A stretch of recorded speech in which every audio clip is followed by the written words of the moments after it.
What is happening, y'all? Welcome. Got the Summer Game Fest today. Pre-show should be kicking off shortly. Just gonna be hanging out for the start of it. Maybe play some indie games here and there, and then when things get started, we'll jump properly in. Figured I should probably start this stream up, you know. How's everyone doing today?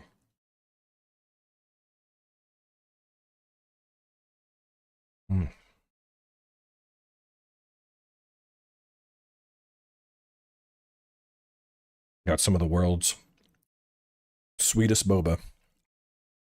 My wife took the kids out to the mall while I was doing stuff around the house. There's a boba place there, and she picks some up. This is like diabetes in a cup. Very intense. You're amazing now that you see Jeff's handsome face. I don't know. I think I'm more handsome than Jeff. Just gotta throw that out there.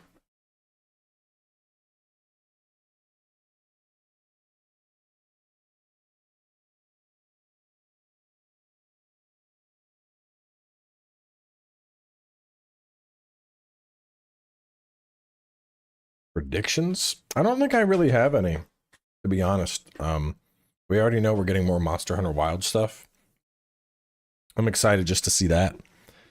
You know, anything else that that we see, like, cool.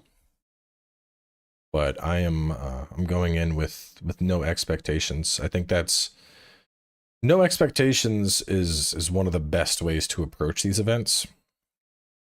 Because if you have no expectations, then you can't get disappointed, you know? Sean, welcome to the Booty Nation. And Oregon Blue, welcome to the Booty Nation. Turn that off there. So yeah, hopefully there's some good stuff. Yeah, I think we're gonna see a lot of what is gonna be 2023. No, why is it 23? I want 24. Like right now for the 24 window, like September or so, we don't have a lot coming right now. You know, Stalker 2 maybe. I'm not all that big on Stalker. Space Marine 2 will be big September 9th. That's I mean, I guess maybe Astrobot, so maybe these two are only September games, but obviously I prioritize Space Marine. October, Silent Hill would be a stream game. There's nothing else. Assassin's Creed Shadows, November 15th, but nothing else in November. And then December has nothing on deck. So there is a lot that's like, basically the fall is just empty for games. I mean, it's always the case that there's going to be stuff that gets announced during this event. And that's really what I'm looking forward to, is just seeing, you know, what is coming in the fall. Because the summer, you know, we got Erdtree in what, 2 weeks now? A little less than that. About 10 days. So, you know, Erdtree's coming soon. So that takes care of that. That will last us until, God, well, with the walkthrough added on, that'll probably take us up into August. August, we got Wukong coming out, so that's going to be good. And then we got Space Marine. But beyond that, I don't know if there's anything I'm particularly, like, planning a series for until Assassin's Creed Shadow, which I don't even know if I'm going to do that. You know, I need to like see gameplay of that before I decide if I'm going for it or not.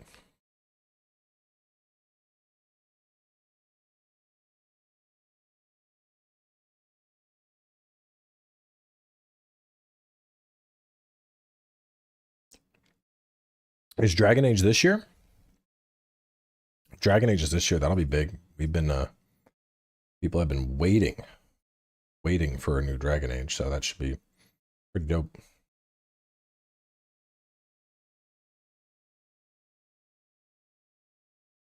So today is the 7th.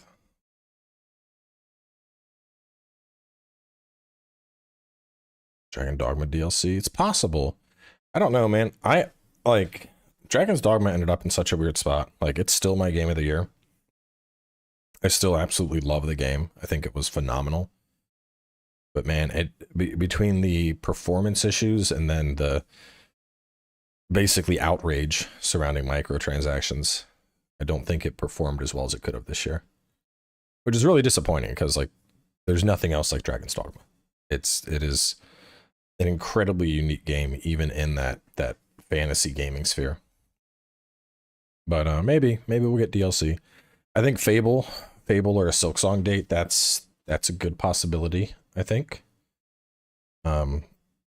Maybe we'll get some look at Dragon Age, that would be cool. Resident Evil, possibly. Yeah, so much for starting at 3:30, right?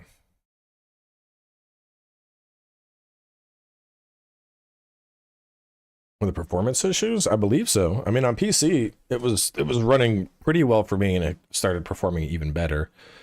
I don't know how the console version ever ended up, but see.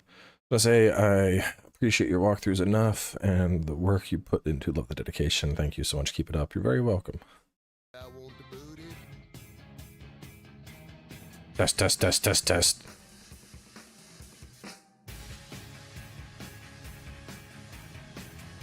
So is it just 30 minutes of this? Is that?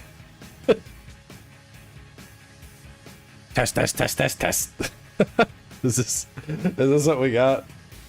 We're gonna turn off closed captioning for now. I don't need to see test. Test.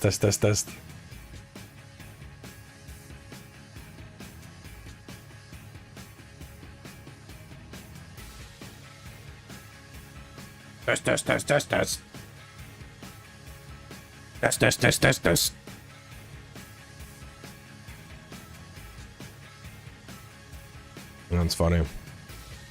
Why do they even have this? Oh well.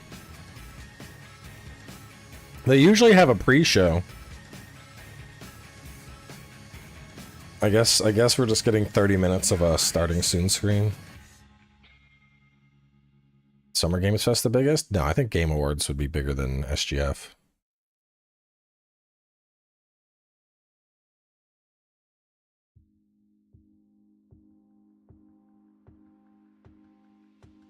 Well, we got a while. A pre-show of intense cringing. One of my friends, Curious Joy, she's gonna be on this. I don't know if she's like part of the event, but I saw a thing that she's gonna be like a co-host for it, so that's really cool. Correct. E3 is no longer a thing. It has been it's been killed. E3 got taken out back. They put it to rest. Kingdom Come 2. I'm undecided on that because I tried playing Kingdom Come, the first one, and personally I just didn't really vibe with that game at all. I understand the appeal of it, but I thought it was very janky. And so a second one, I'm kind of like, eh. I'm kind of looking forward to the Atlas JRPG. Yeah, I had somebody asking if I'm gonna do the Shin Megami Tensei, whatever the reboot is for 5, but like there's no way.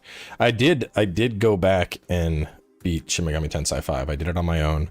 I ended up plowing through the story towards the end. I was like, I'm beating this, and I got through it. But replaying that game, I'm like, yeah, no, there's no chance.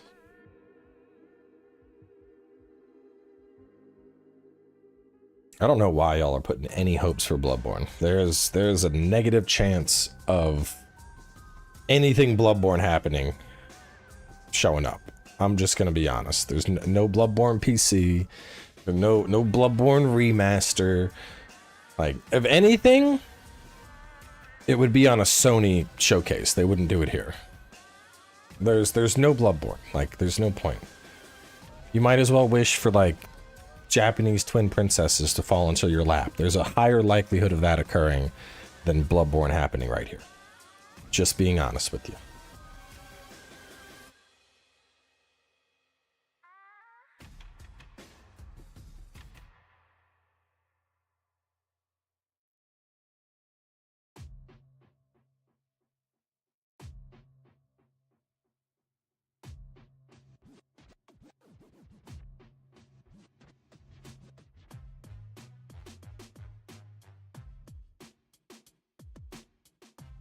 What build are you doing for Shadow the Erd Tree? Everything, man. It's a level 351 that's hit all the damage stat caps. It's going to be absolutely monstrous. And I'm going to be changing the build constantly. So it's starting off as a dragon build. And then as I continue to play and time goes on, every time I find a new piece of gear, I'm going to change how the build is. So I'll be like, ooh, is that a new spell? Okay, we're gonna play as a magic build in this next episode. Ooh, is this a new incantation? We're definitely about to play as a faith build. Nice. Isn't Liza P DLC this year? Maybe. I need to, if Liza P DLC is this year, I need to, like, get a new save up and going. What do they usually show at Summer Game Fest? Games. Witcher 4, I think that's still ways off. So they announced like the final update is coming for Cyberpunk soon, so we're going to get that out. Then we still have time before and Witcher 4 would come most likely.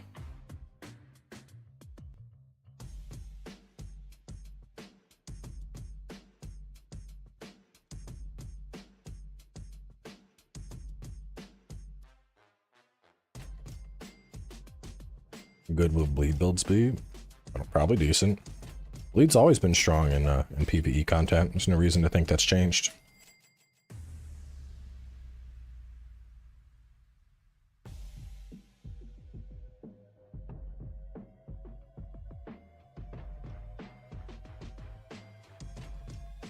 Cyberpunk 2? Are they making a Cyberpunk 2? It'll be interesting to see. Stellar Blade DLC? I don't know. The story is fairly closed. I don't know what they would do with, unless it's like a Taki DLC, where you play as like Taki on a previous deployment or something. AC6 expansion would be great. I think if we see anything from Software, it might relate to Armor Core 6. We're so close to Shadow of the Erd Tree. I don't know. I feel like they wouldn't do another Shadow of the Erd Tree trailer. I feel like we're too close, you know? It seems weird that FromSoft would be like, here's another one. I don't know. I don't see it being very likely. Is this really just the show will start the whole time? It is. Wow, that's impressive.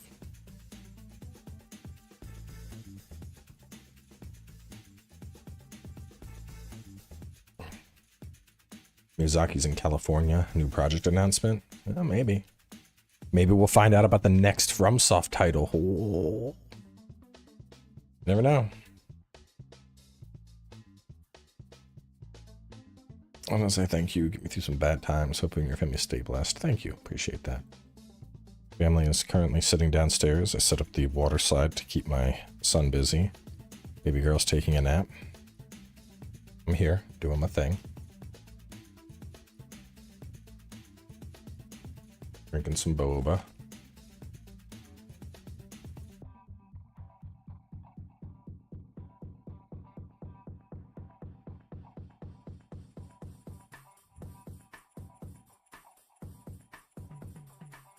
FromSoft ever considered remastering AC4 for answer? Probably not.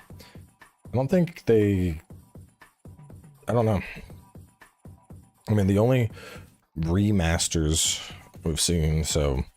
FromSoft in particular, I guess you could... The thing is, like, when you look at FromSoft's remaster history, it's not very good. You know, we got Dark Souls Remastered, which a lot of people would argue was actually inferior to the original with just mods. Scholar of the First Sin, which I think was good. But it's hard to say how much, you know, the main team really got involved with that. And then the Demon Souls, which was mostly PlayStation taking care of everything.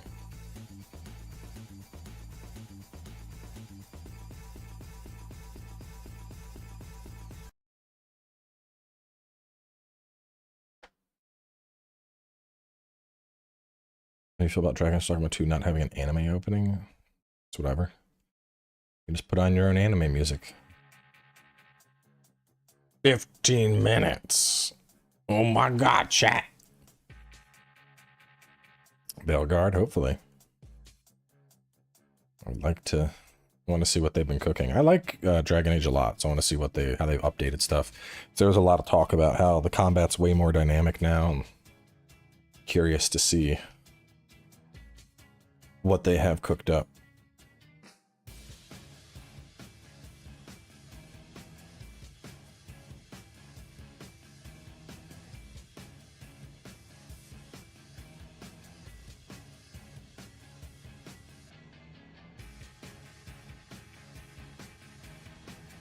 We go with full summons or no summons in the DLC? I don't know. I'll go with whatever I feel like at the time.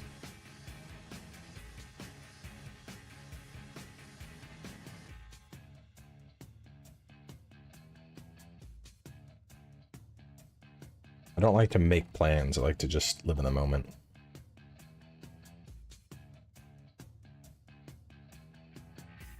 Neo 3? I wish.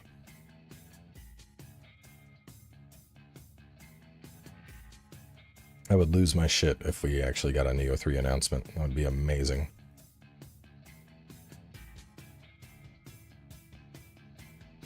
Yeah, I saw V Rising is coming out, but that's... I'm not doing anything with that again. I just went insanely hard on V Rising. There's just, there's no way I could do it again so soon.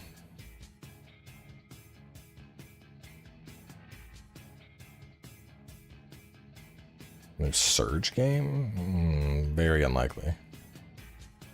Y'all got some out there suggestions.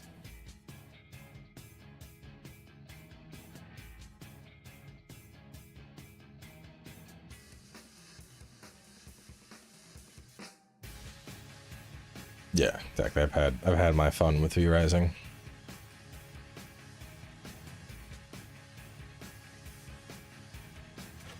I just don't see it likely for them to... I think they're focusing on Rise of the Ronin, which is, you know, obviously disappointing to me, but, you know, I'm glad they're finding success.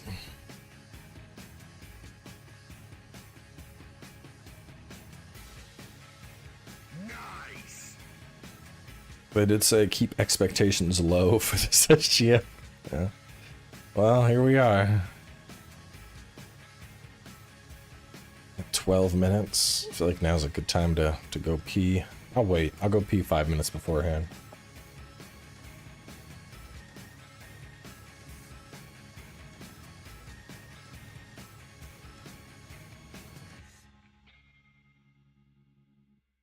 Arc 2 supposedly Souls-like combat. That sounds terrible. Gotta dodge roll the T-Rex.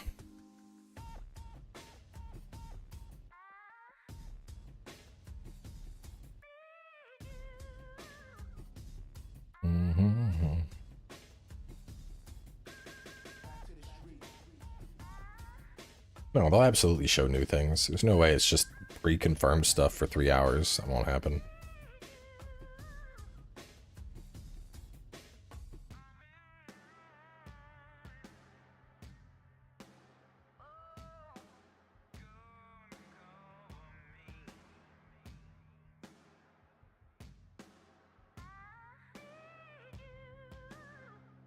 I mean, they're usually about 3 hours, aren't they? Well, no, let's see. Nice. The Game Fest, I don't have the 23 Game Fest on my channel, but in 24 it was 2 hours, so probably at least 2 hours. Legacy of Kain remake. That'd be pretty cool if they updated everything gameplay-wise.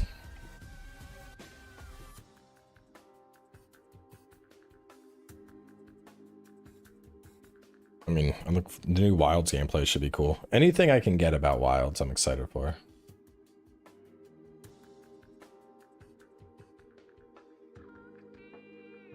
Why is Miyazaki there? Because me and him are going out for dinner after the show. Nice. Halo 1 remake? Maybe. Excited for Dreadwolf? Yes.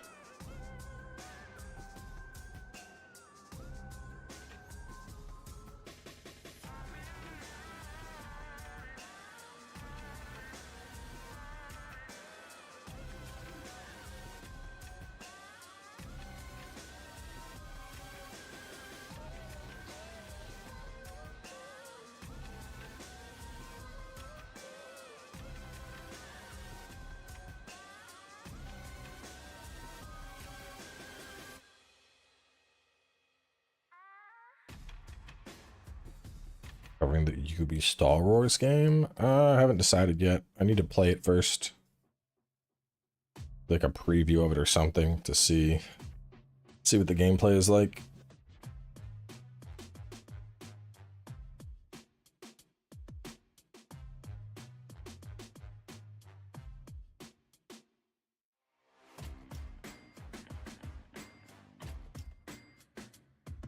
Dragon Ball Sparking Zero. Hell yeah, dude. Okay, it's basically Budokai Tenkaichi. Game looks awesome. It's gonna be fantastic. Probably not gonna be very good at it, but love Dragon Ball.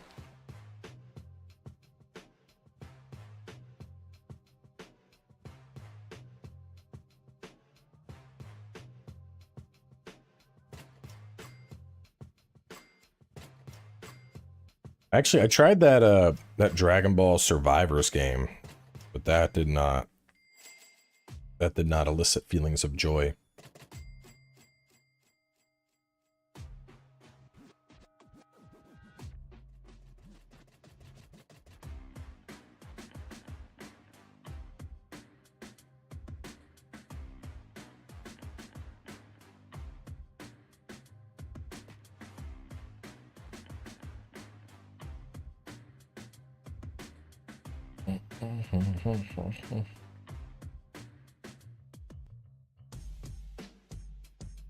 I mean, I liked the what was that Dragon Ball game? Let me see. What was the last one that I played that I liked? Let me find it. Fighter Z, I liked a lot. Fighter Z was good. I liked Xenoverse. I mean, Xenoverse, it didn't blow anybody away, but it was okay. The Dragon Ball Z Kakarot, I thought was not good at all. I was very disappointed with Kakarot. Thought it was one of the worst Dragon Ball Z games out there. Flying around, collecting glowy orbs. I'm like, what is this, fucking Sonic?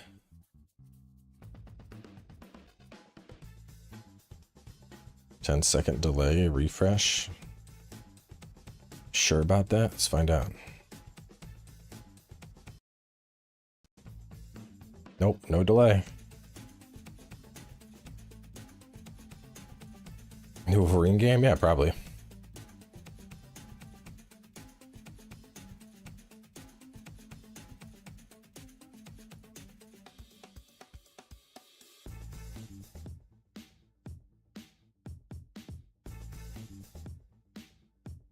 New Phantom Dust? Please. That could only get so hard.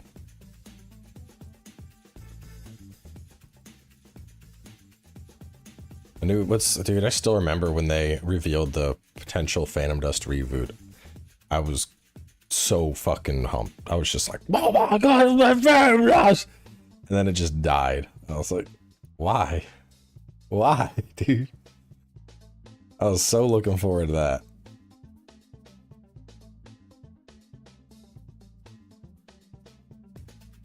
Well, we got 6 minutes. Suppose now be. I'm gonna go pee before we start. Now's the time. Bathroom break. Let's go. Oh, well, Twitch is 10 seconds ahead because they're on Virgin 1080p while we're on Chad 4K 60 over here.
Well, the stream is in 1440,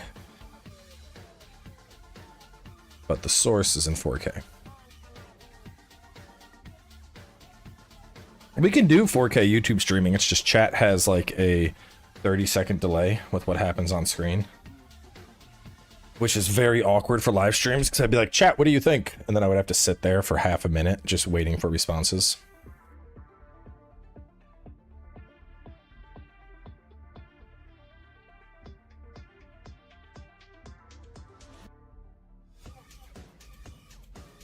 Elder Scrolls 6 was a... I don't know why they announced it, yeah, I agree. I think it was just a pity announcement more than anything.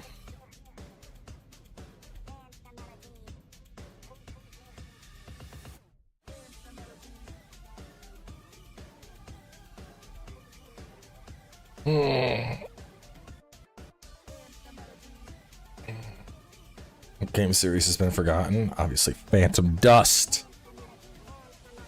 Best game of all time.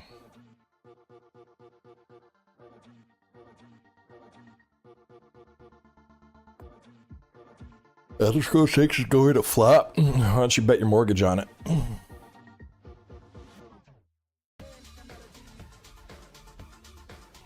Elder Scrolls 6 is going to be insane.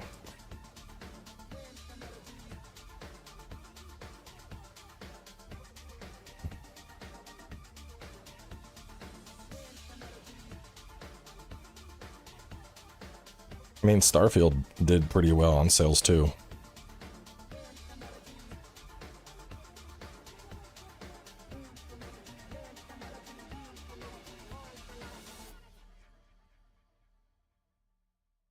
I would be very surprised if they make it an Xbox exclusive. There's too much money to be made on PlayStation as well. Who you taking to the finals? I don't watch basketball.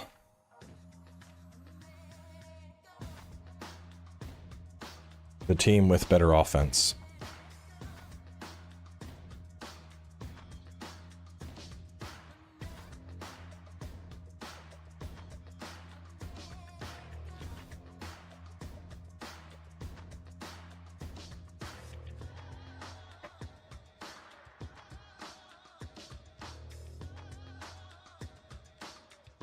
Bingo was pretty fun.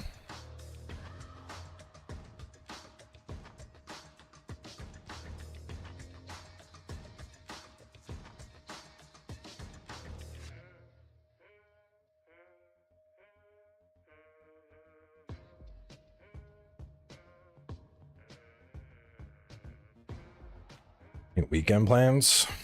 Probably staying in. I don't know. Right now it's looking like it's gonna be storms.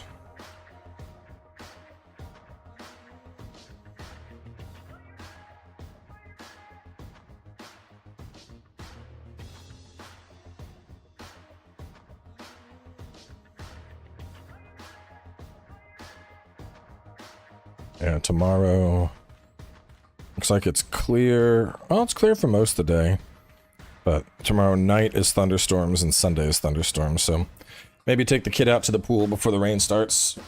Let him swim around. It's that time of year. I live in sunny Tennessee. Go, alright. Let's see. What do we got? Show me some good stuff.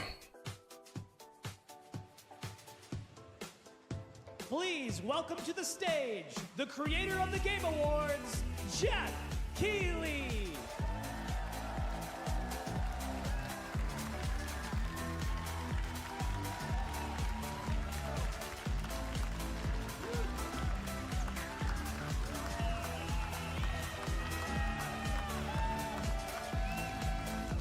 What's first? Probably like Call of Duty or something. It's always something. Ready to see some video games? We are so thrilled to be here with you, and this is a showcase of what's next for games live from the YouTube Theater here in LA. Now, if you're watching this show, first of all, welcome. I know everyone around the world is joining us for this special moment. And I know if you watch this show, you don't just play games, you deeply care about this art form and the health of this industry. The good news is that we have a lot of amazing games to show you from creators around the world over the next 2 hours.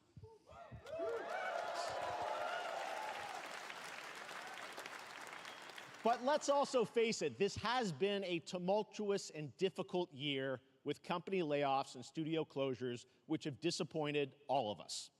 But there's also something else happening. Our industry is evolving and changing. And thanks to digital distribution, smaller teams and new creators are finding incredible success. Take a look at this list from Game Discover of the top 10 best-selling new games on Steam so far this year. 2 of them are considered, big company games, but the other 8 come from indie, mid-sized teams, or solo developers. I look at this list, it's pretty cool, right? And I get inspired that new ideas, new teams, and smaller creators can and will break through. It's a reminder to big companies that they have to treat their developers right, because today there are many paths to sustainability and success, and that's what makes this industry so great. And you'll see that reflected in the show today, because over the next 2 hours, we'll have big franchises on stage like Star Wars, Batman, and Harry Potter, but also smaller titles, including a few games made by single individuals and first-time creators that we invited to be part of this show because we think this platform is important as a way to show you new things that you might not even know about. So when you see a game that piques your interest, please wishlist it, or even better, send it to a friend and get them excited. That's how we together can grow the gaming community. And we are going to do that today. Yeah, I wonder what the Batman game next is. 2 hours, as we have a lot of games to show you. Plus, is it a VR Batman game? Oh, bro. Titles. So should we get to the games? All right. It all begins right now. Here's our first announcement. Next. Hey, look, this is Hot Dog Guy auditioning for the lead and unannounced action game. We see you as more of a sidekick. Oh, sure, I get that a lot, but I already turned the volume up. Okay. Rage. Empathy. Oh, hilarity. This guy. Strength. And what game is this anyway? It's the Lego Horizon. Hey, neat costume. I gotta get me one of those. Ooh, sandwich. Sorry, gotta go. Who is that? That hot dog guy is Aloy, an amazing video game lead. Thunderjaw went mad and is tearing through the valley. Don't worry, I'll bring it down. This is gonna be fun. Yeah, right in the eye. And fire attack. A lonely hero, hunting machines all by herself. Hello, I have friends, you know. Let's do this! Right. A friendly hero, hunting with her pals. Hey, whose side are you on? Exploring. Wow, what is this place? This actually looks kind of cute. Collecting all Might be the fun to get, shiny play with the kids. Woo, buddy! and making a home.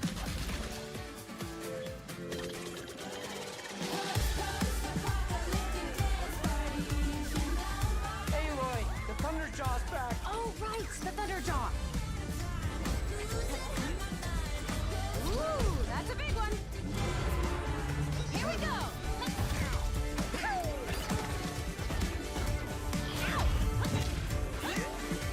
Down you go. Woo, better get a snack. Ooh, you want mustard on that? Ah, is that the bug? I'm good.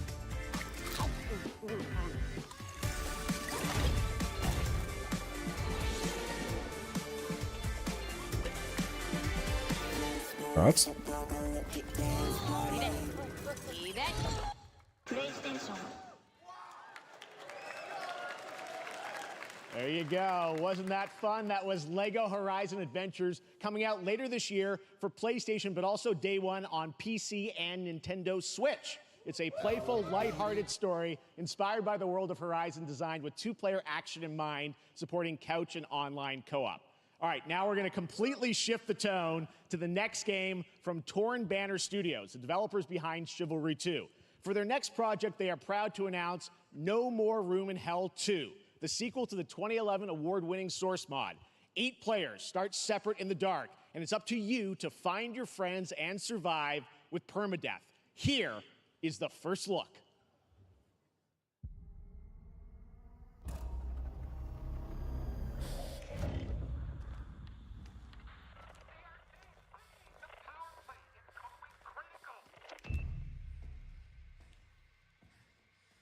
You play this with a bunch of buddies?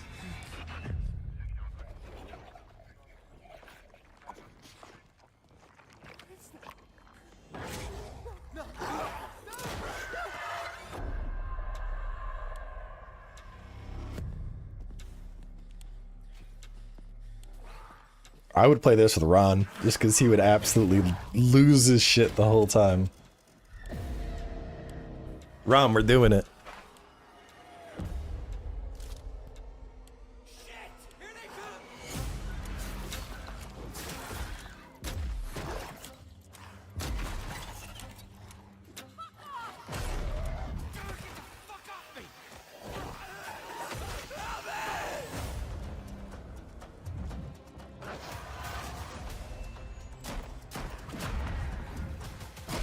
Permadeath 8-player co-op playable map.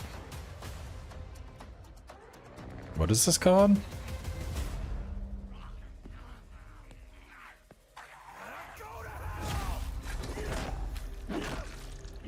No More Room in Hell. Coming this Halloween. Looks really, really intense. All right. To introduce our next game, please join me in welcoming someone who I've known for over a decade. She's been a huge fan of some of our reveals like Street Fighter 6 a few years ago, and of course, Final Fantasy 7 Rebirth last year when she was sitting in the audience. Well, this year, she's joining us on stage. We're thrilled to have her with us. Please welcome Curious Joy. We're making some moves. Thank you, Jeff. Hi, everyone. I am so excited to be here at Summer Game Fest. I'm here with you today to share some even more super fun trailers. So let's get straight to another world premiere. This is a highly anticipated game from a beloved franchise. Let's take a look. As young witches and wizards, we all dream of soaring through the sky like our favorite heroes. When it comes to Quidditch, we've all wondered, do I have what it takes? Yo, is this a to be the next Quidditch game? star?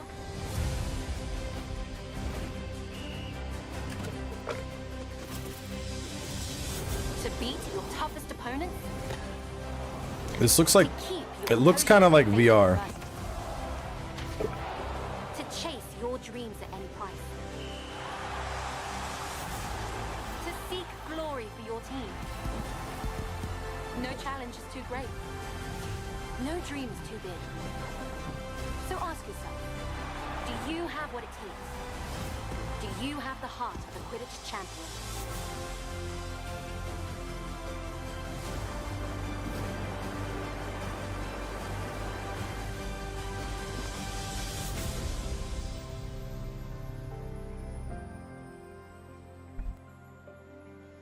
Is that a VR game?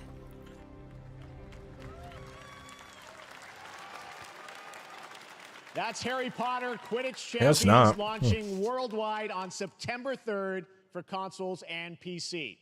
Now we move from the Potterverse to a brand new world. It hails from a single developer, Gavin Eisenbeis, up in Seattle, who has been making games all by himself for a decade. His last title, Choo Choo Charles, was a fan favorite, and he showed me this next game. Didn't a Choo few Choo months Charles ago, get and I terrible really wanted to reviews? debut it Wasn't it here. like complete Get ready to garbage? backstab, race, or cooperate with up to 20 of your friends in Cuffbust.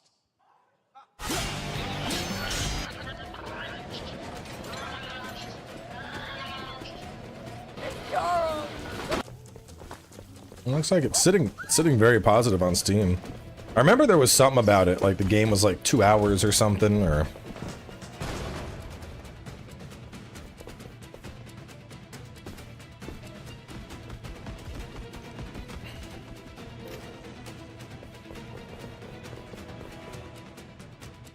It looks like Cops and Robbers.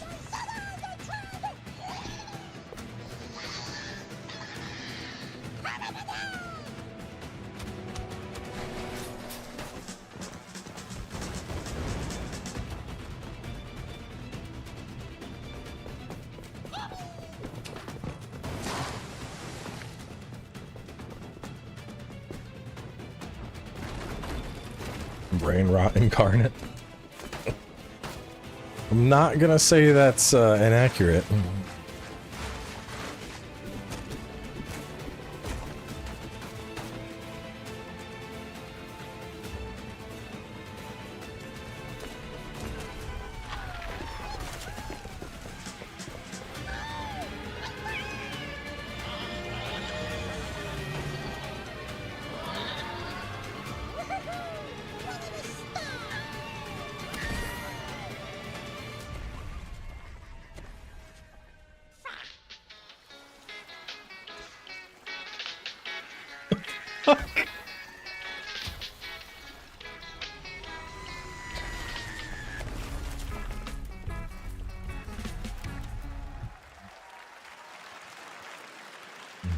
That's a fun one, right? And remember, that's all made by one person. Congratulations, Gavin. So glad to have that on stage.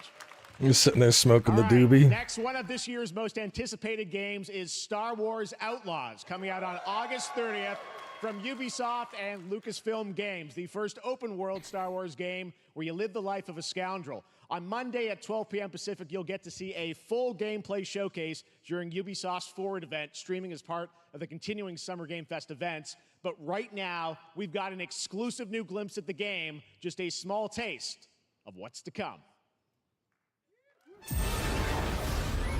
I need to see, like, gameplay. A friend needs a little something stolen. Let's raise the stakes, shall we?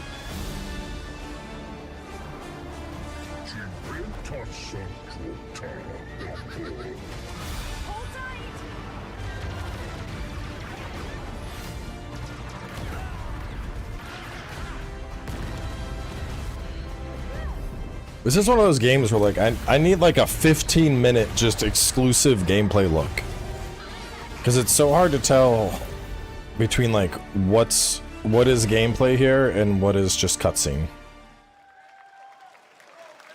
I think I spotted Lando there. So great. And by the way, I'm just noticing everything we're showing you so far, I think is going to be, coming out, this year. Cuffbust, I'm not quite sure, but it's like, it's so cool that there's stuff that we're going to get to play in the next few months here. All right, well, moving back to smaller teams, a few weeks ago, I had a chance to play through this next game, and I have to say, it is really spectacular. Neva comes from Nomada Studio, the creators of the Game Award-winning game Grease. It chronicles the story of Alba, a woman bound to a curious wolf cub.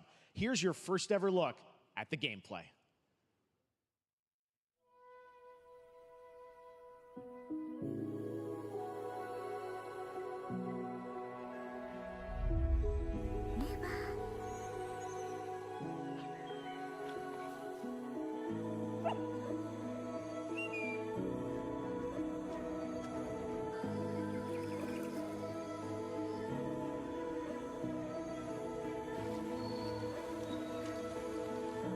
I mean, it looks pretty, but so far it also looks like a walking simulator.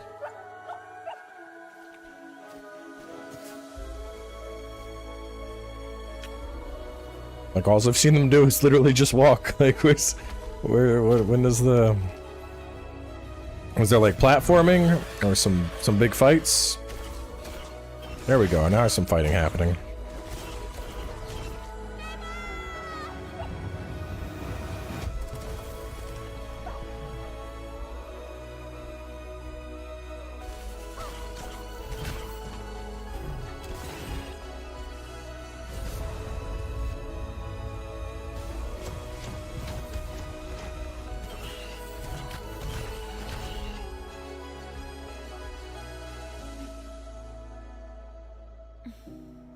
Was the wolf turn into a reindeer thing? I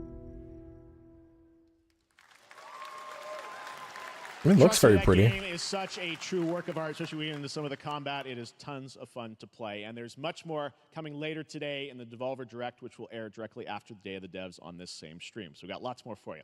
All right, next, it's time for our next game announcement.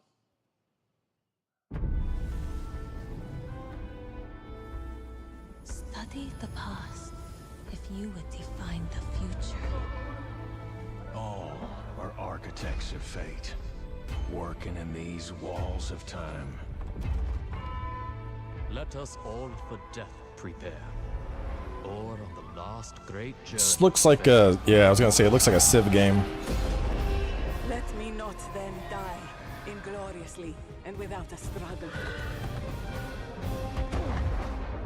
But let me first do some great thing that shall be told among men hereafter. Each of us shall endure this world's life until the end.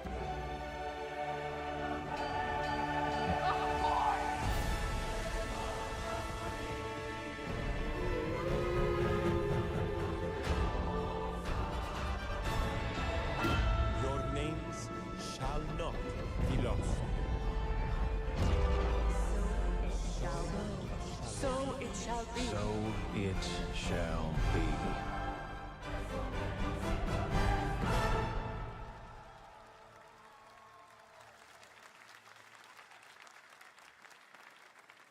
Civ 7's cool. I don't play Civ, everyone but at Summer Game Fest. On behalf of the Firaxis team, we are thrilled to finally announce that Civilization 7 is coming day and date to PC and consoles next year. I'm in awe of the amazing team that has brought us to this moment, but we also have to thank you, our incredible fans around the world, for your overwhelming support of this franchise for over 30 years. We can't wait to share more, and we hope you'll join us later this summer for the full reveal of Civilization 7. In the meantime, stay civilized.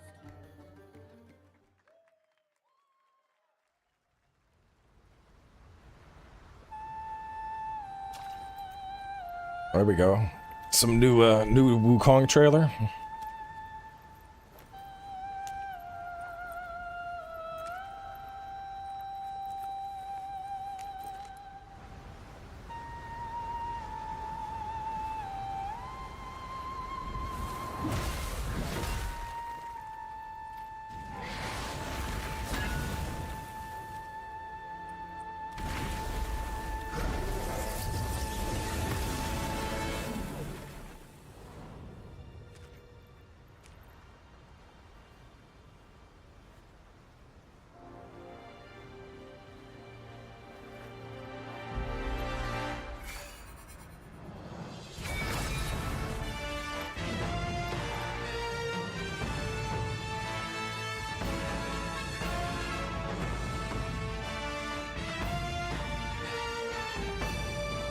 Hey, that's off in the trailer, bro. Show me some gameplay. Come on, man. Ain't give us nothing.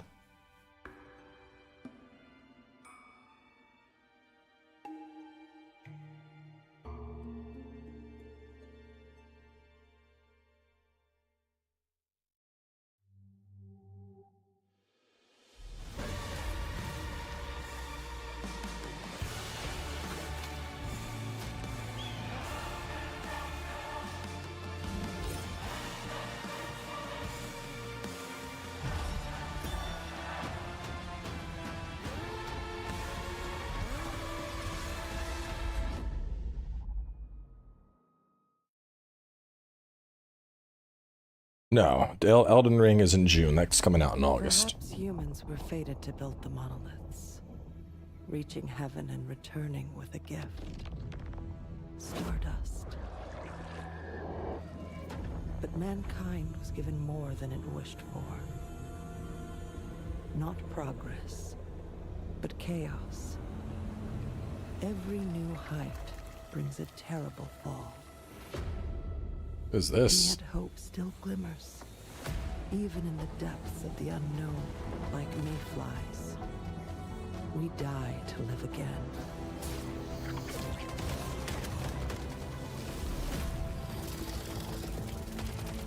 The smallest creatures show the greatest resilience.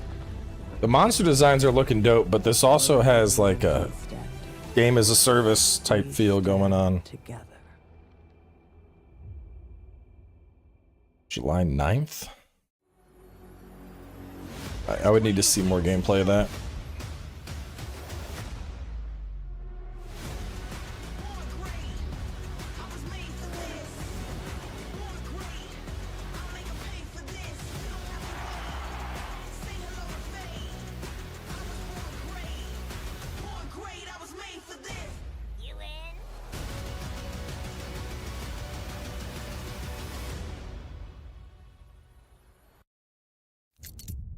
Have any of you faced Tyranids before? Yes, let's go! Then there is much to learn. I honestly can't wait for this, dude. This looks so fucking good. I will take you all with me. Brothers, we fight! For Ultima! It's gonna be so good. Space Marine's gonna be so much fun, dude. That game is it's just like a pure adrenaline ride. Welcome back to Summer Game Fest. We've got some amazing developer guests joining us throughout the show, and I'm very excited to introduce our first guests. They are legendary creators who are working on a brand new fantasy RPG, Metaphor, slated to launch this October. Please welcome the director and art designer of Persona 3, 4, and 5, Katsura Hashino and Shigenori Shojiba. Never played Warhammer. What's it about, bro? You could watch like a 100-hour documentary and still not get all of it. ありがとうございます。アトラスの橋野です。今日は副島さんと一緒にこのステージに立ててとても光栄に思ってます。 I think Black Myth needs to do a demo. It is a pleasure to be here. My name is Hashino, and I am the director of Metaphor. It is a pleasure to be here with Mr. Soejima. このゲームはね、アーキタイプという他のゲームでいうところのジョブですね。その姿に主人公たちが変身して明日の未来のために戦うというとても熱い RPG です。This game is an RPG in which the party members transform into their jobs, which we call archetypes. These archetypes allow you to fight against your enemies. アーキタイプは誰もが持つ不安と向き合うことによって覚醒する力です。すべてのアートワークは I just hope it's not. As long as Metaphor isn't, as long as it doesn't have like Persona levels of dialogue, 総数は40種類以上に I'll も probably enjoy it. 経験を積ませると一部のアーキタイプは進化することもできます。 Archetypes are the embodiment of power born from the will to face your fears and anxieties. We gave it our all to instill each and every archetype with a feeling of strength and uniqueness in each of their designs. In total, there will be more than 40 types of archetypes available in the game. These archetypes can gain experience and even evolve. Some of them can evolve into stronger versions. メタファーはアトラスの RPG、我々が作ってきた RPG のノウハウをすべて結集させて作っています。とても大きなボリュームのゲームです。今日はこのアーキタイプをテーマにした最新のトレーラーを I mean, the gameplay looks obviously a lot like Persona, but does it have that So we are pouring all of our dialogue portion of into this stuff? game to make it as exciting as possible. In fact, we've even brought our latest trailer today, which is centered around the topic of these archetypes. Thank you very much, and we hope you enjoy it. It is said that we all have inherited heroic virtues deep within us. The reality is, we oppress, we fight.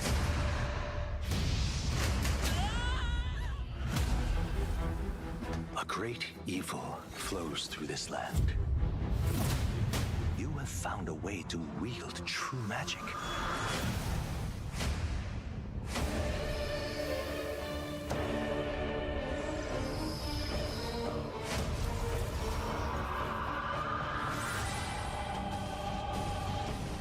Many more protectors and followers will gather to your side. Remind people that the same powers lie dormant within them. On guard! You must acquire more archetypes and bring them together. How's this? Scour! No holding back! Now you've acquired a most interesting power. An archetype whose existence was only theoretical. You wield power now.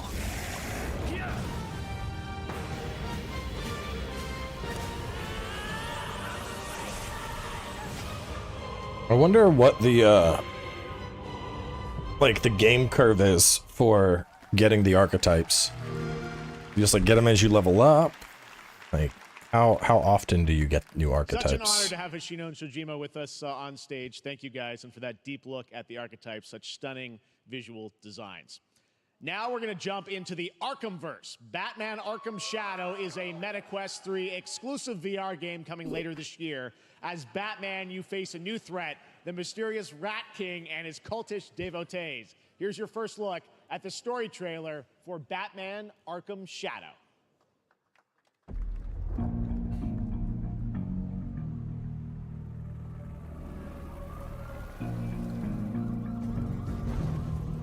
There's a new darkness overtaking The Rat King.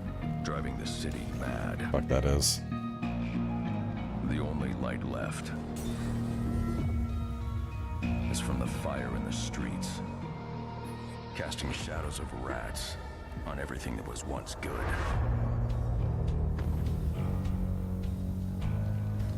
Fear is their weapon, but they're not the only ones who can use it.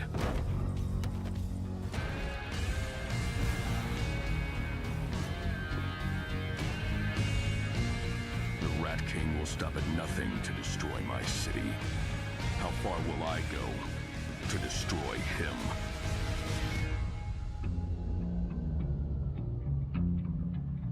Spooky.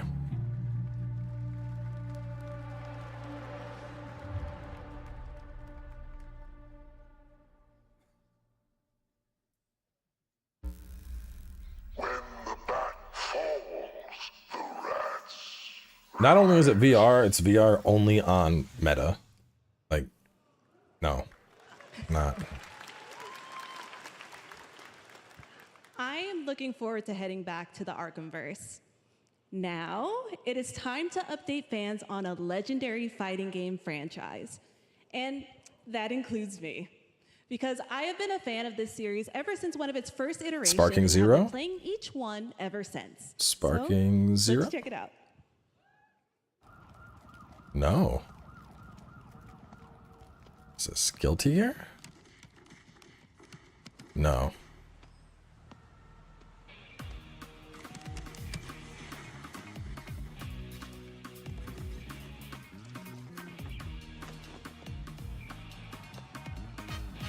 Yeah, it might be Fatal Fury. Yeah.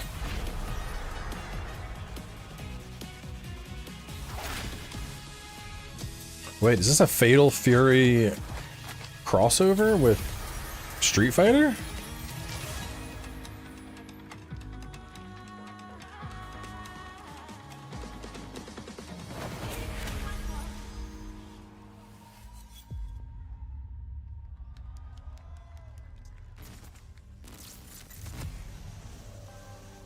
Are they bringing them to Street Fighter? Is it skins? Is it a new game?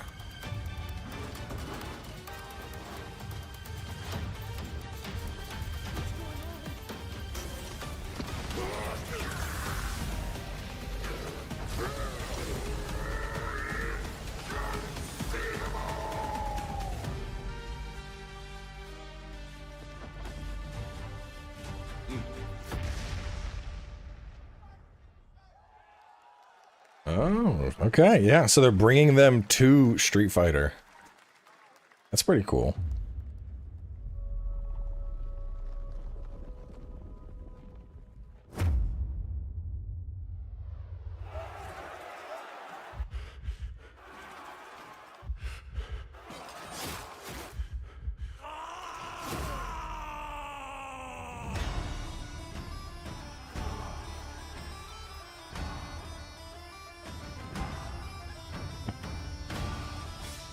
This is like Scottish Dynasty Warriors.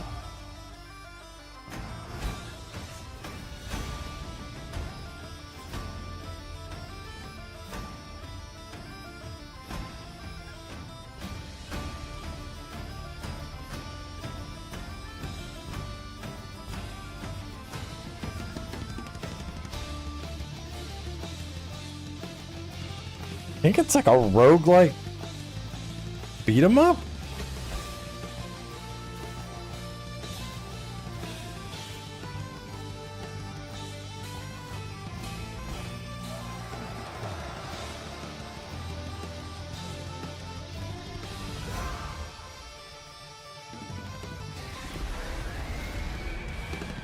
Roguelike co-op hack and slash, yeah. That could be kind of cool. I like a good roguelike game.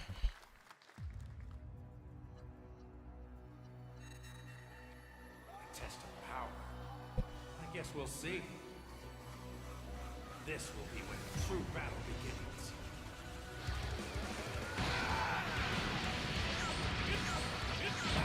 Bro.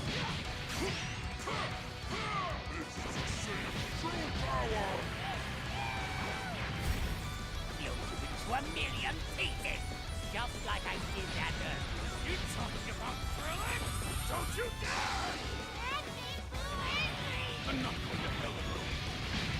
This is like my childhood all over again, dude. Well, the more you slice it, there's only one way to save Earth. Goodbye, my friends. It looks like they go all the way. I think they're going all the way from the invasion arc up to like the stuff in Super.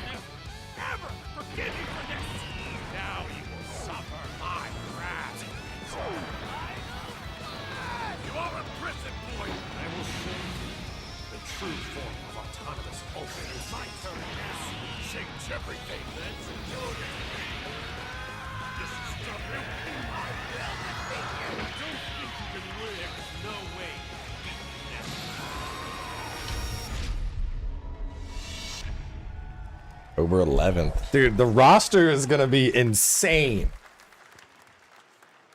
Oh my god. We got your release date for Sparking Zero, October 11th.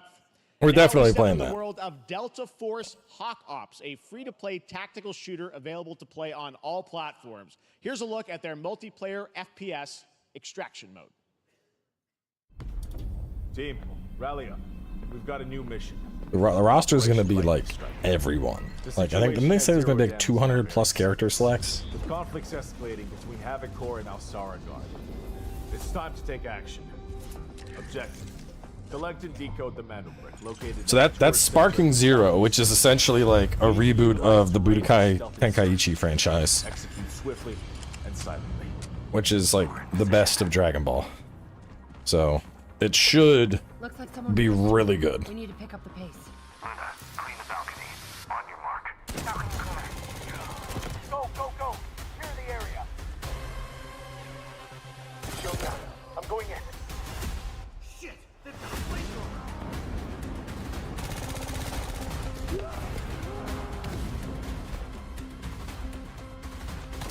Engaging! Second floor! Ah! I got shot! They're coming up!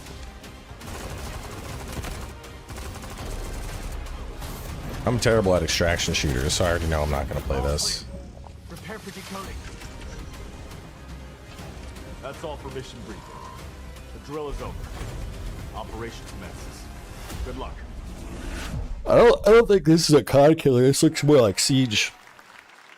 But that is not all. The game's premium campaign mode, Black Hawk Down, is a reimagining of the original game that is also fully licensed to recreate moments from the award-winning Ridley Scott movie.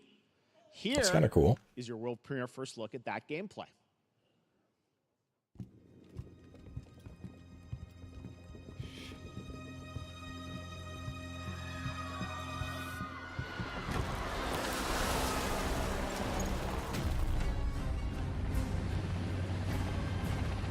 Why are they burning tires? RPG! Hold on! All units prepared for landing. 2 teams, 1 foot. America, the game. Secure and capture a team in your cabinet. Over. Get down! Get down! Enemy attack! Air strike! Enemy vehicles coming! Vehicle under attack!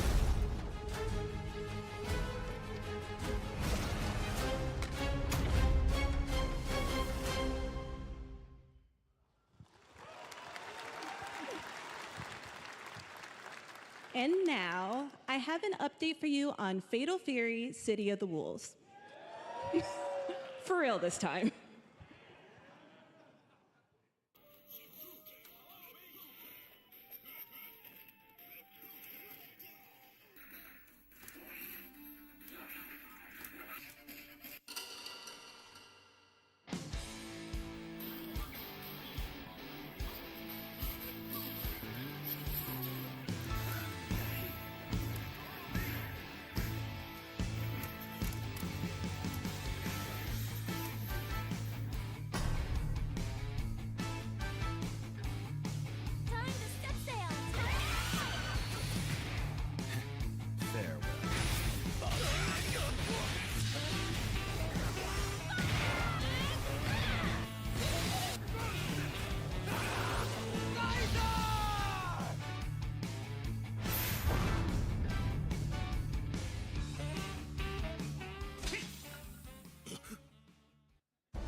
Or there's no speakers or headphones that do that.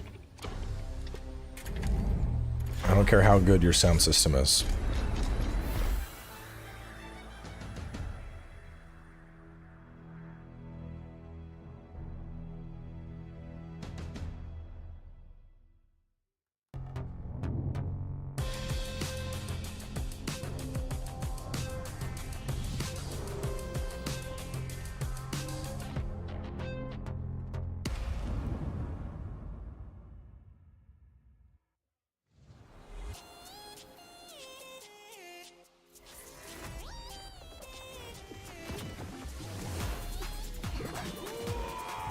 I'm just ready for the Monster Hunter Wild stuff.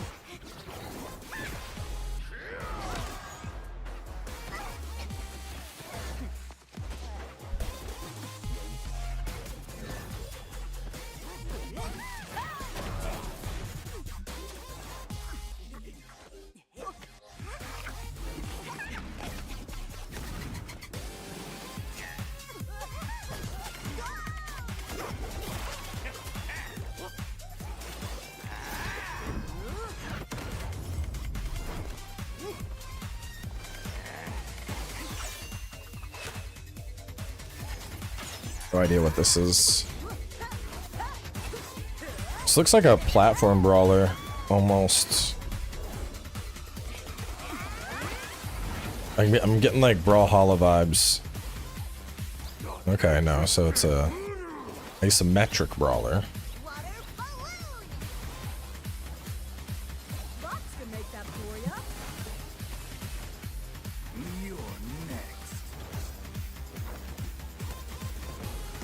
And the level slowly falls apart.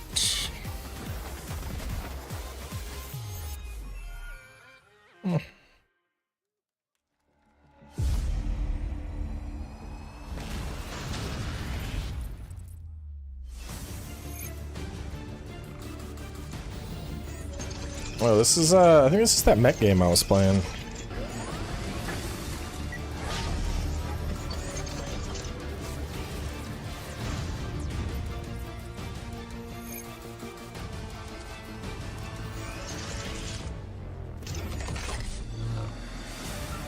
No, I think this is see what it's called. Yeah, it is.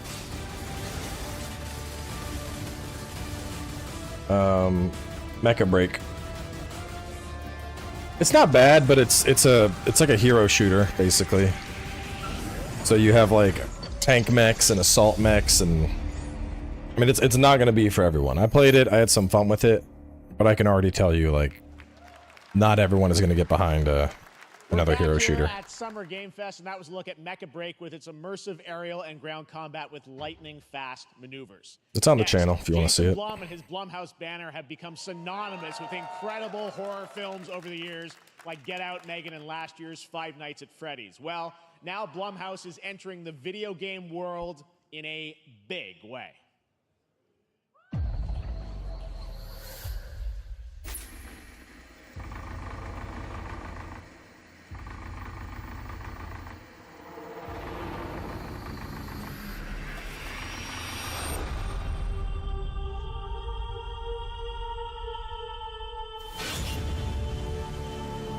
Dark times await us.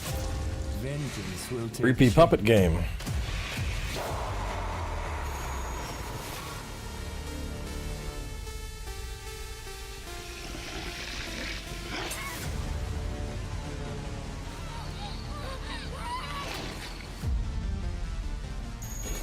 I cannot sleep. I cannot sleep. Is this like 4 different games coming out? What the fuck? I am terrified to sleep, and I am scared to death to stay awake. Don't worry, Viv. If any ghosts actually show up, I'll protect you. Amy? I'll save you, no matter what. Just go home. I think it's multiple horror games. The local police department asked me to help with a case. Why would they need a game designer? Should have some developer mode.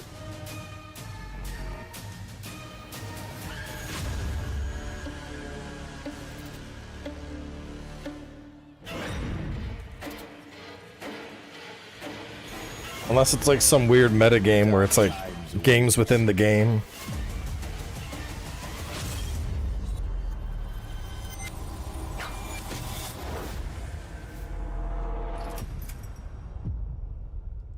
Yeah, I'm guessing it's multiple games.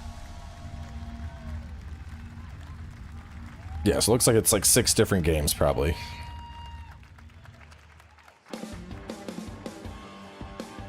Please welcome Jason Blum, CEO and founder of Blumhouse, and Luis Blaine, creative lead at Blumhouse Games.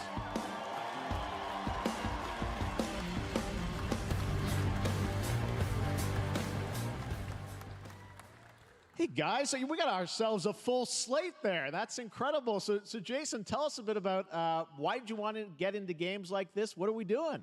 Well, we've been very, very busy. I'm very happy to be here. Thank you for having us. Thank you guys all. Great to hear the fans out there. You'll all be very happy to know we're working at this very minute on the sequel of Five Nights at Freddy's. It's coming. Don't worry. Anyway, horror is, to my great relief, getting more and more popular. Our movies are working. It's working on streaming. It's working in live events.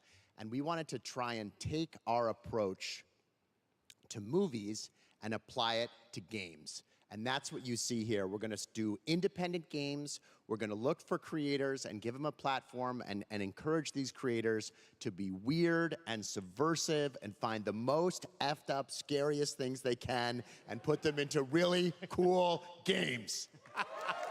Well, they look great. It's a really diverse, cool slate. Luis, tell us a bit about, we saw a bunch of games there. What can you tell us about kind of the overall lineup of games? Well, as you just saw from our slate, our horror games are a lot like Blumhouse movies. They come in many different flavors of fear, which means there's a horror game for everyone. So maybe you're a fan of nostalgic 90s experiences with a bit of a twist, intense first-person shooters, or maybe, Jeff, you just want some bonus murder in your otherwise very cozy farming sim. I think, you know, we as horror fans, Just a wee bit of bonus murder. Different subgenres to explore, and our independent development partners, they feel the same, and they're just as excited. Which means we've got psychological nightmares, we have supernatural scares, we have cosmic horror, and our team has worked really hard to work with global, creative, talented partners, and that means for us that we really want to. As we're working in indie projects, which means that we can take risks, you know, we can be flexible, and really we can push the limits of what's possible in scary storytelling, and we're so excited. Yeah, no, it looks awesome, all the stuff you have there, and I know, you know, we'll get into when games are coming out, but some of these are coming soon, Jason, right? We got a good slate. Well, yeah, we're on PC and console, and yeah, we wanted to start with not just one, but we wanted to start with a few games. So you want to tell us about those? Yeah. So Fear the Spotlight is our first release coming later this year, and it really hits our mission statement. It's an amazing 90s horror experience. It's got great characters, a compelling narrative. It's also super creepy, and I think people will be big fans of it, even if you're not normally into horror. And quickly, actually, Fear the Spotlight is getting its first trailer as part of the Day of the Dev showcase. So stay tuned after the show. Directly after. Awesome. Well, I know this is just the start, so we'll probably be seeing you in future years with more from Blumhouse Games. But guys, what do you think of the slate? Pretty amazing, right? What these guys are pulling on.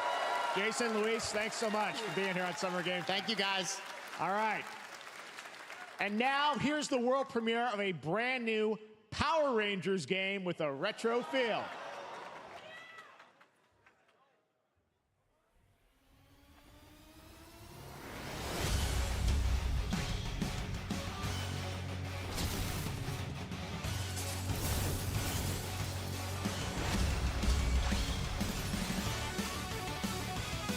Power Rangers beat 'em up, bro.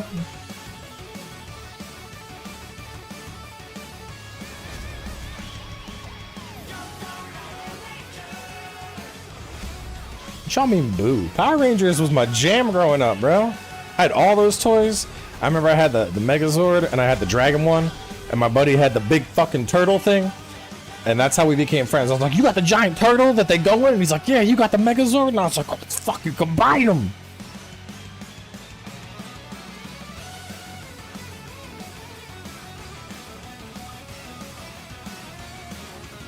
The green one, Tommy. Tommy didn't come in until later.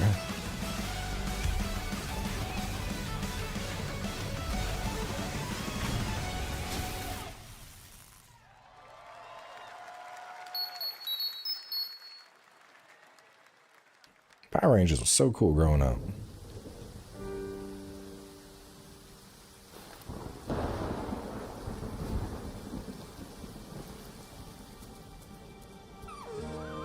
Oh, I don't need the sad animals dying game. No, no, come on, man.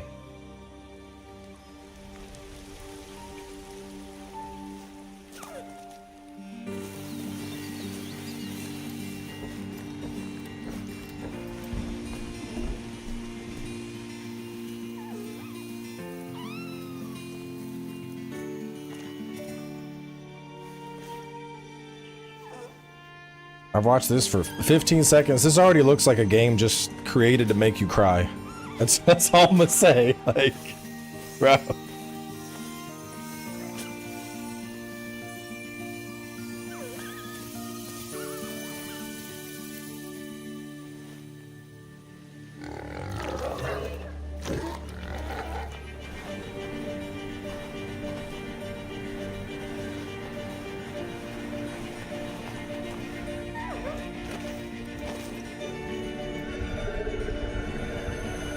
Okay, Bambi with just a hint of Cthulhu. Okay.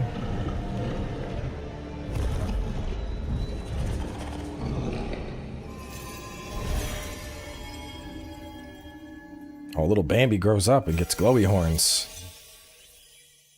Dear and boy.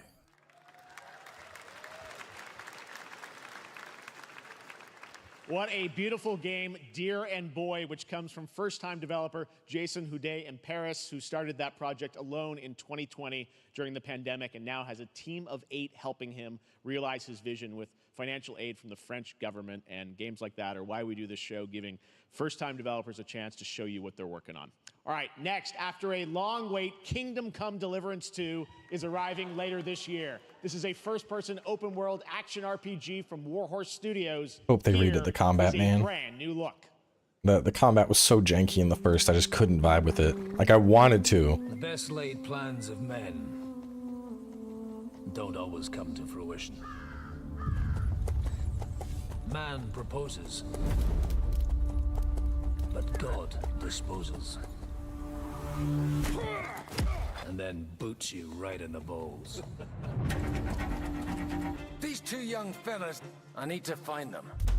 One's a smart-ass smith, and the other's a blue-blooded fledgling.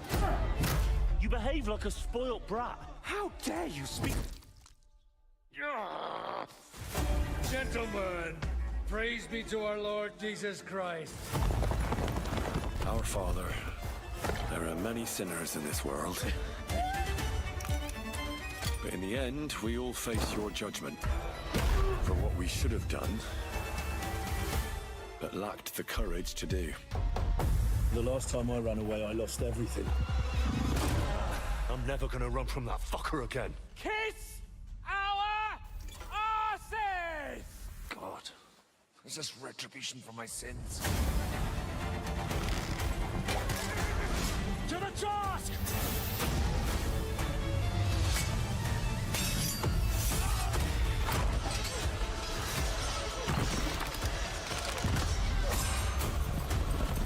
It does look a good bit more dynamic than the first game. Hopefully the gameplay isn't this janky. To the fucking task.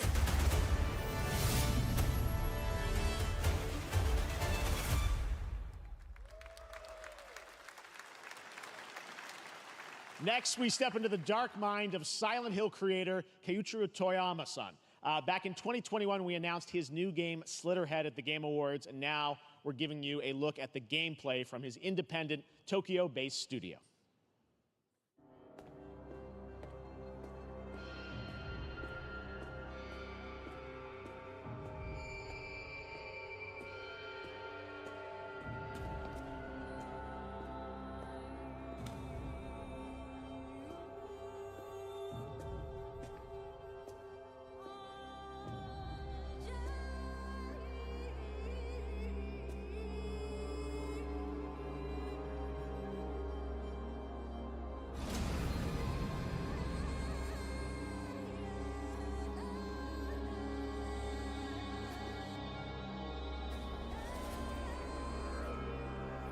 fuck? Are we like possessing people as a ghost?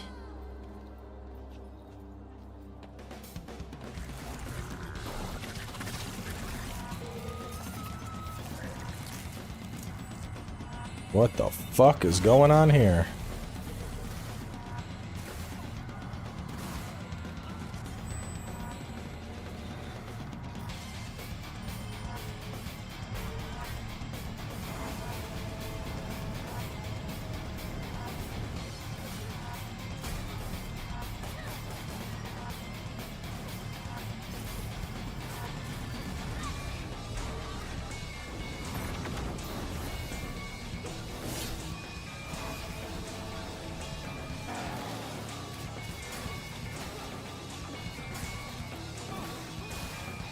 Looks very, very parry-centric.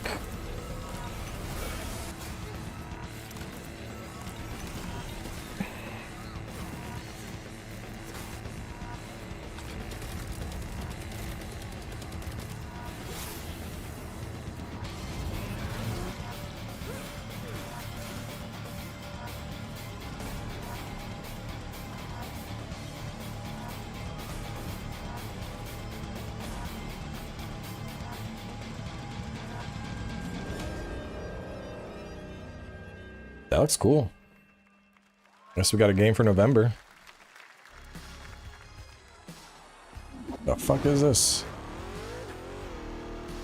Guys, it's the GTA 6 gameplay. I can't believe they're unveiling it for us.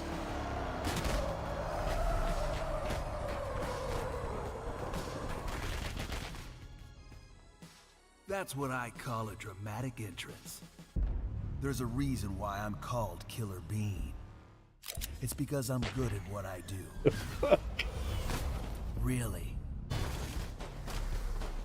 Really. Good. Is alley-oop the grenade? I used to be an assassin for the Shadow Agency. An international organization powerful enough to shape the world. Until they lied to me and tried to kill me. Now, I'm gonna destroy them. You're the gosh darn idiot who wants to take down the Shadow Agency. Well, it is sure nice to meet you. Before you die.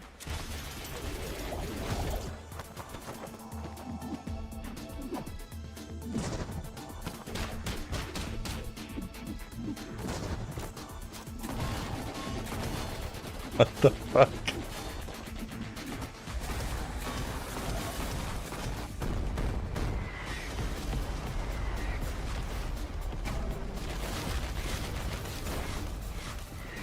This looks so fucking ridiculous. And I will make them pay for it.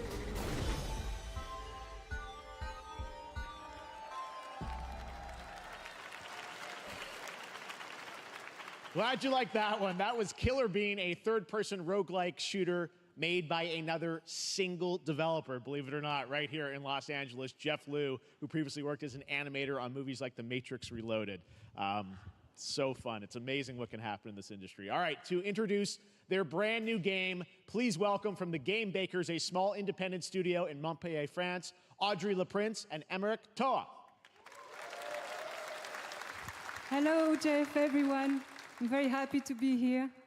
When we created our studio, Emmerich and I, we promised each other to always come up with something new. So after Fury and Haven, we're here to introduce our new game, Cairn, a survival climber. When I was a teenager, Survival climber? my dad prepared an expedition to Mount K2, but half of his team didn't come back.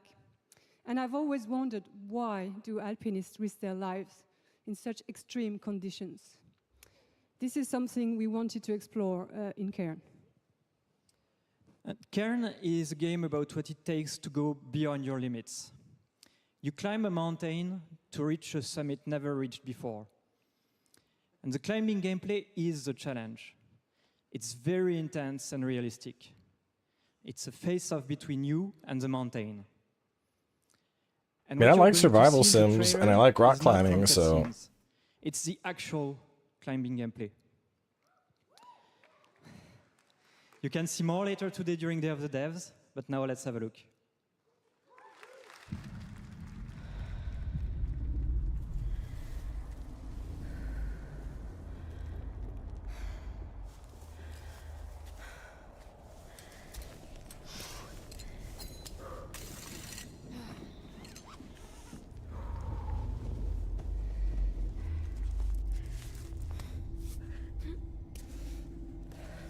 Wonder if you gotta like manage your chalk and everything, dude.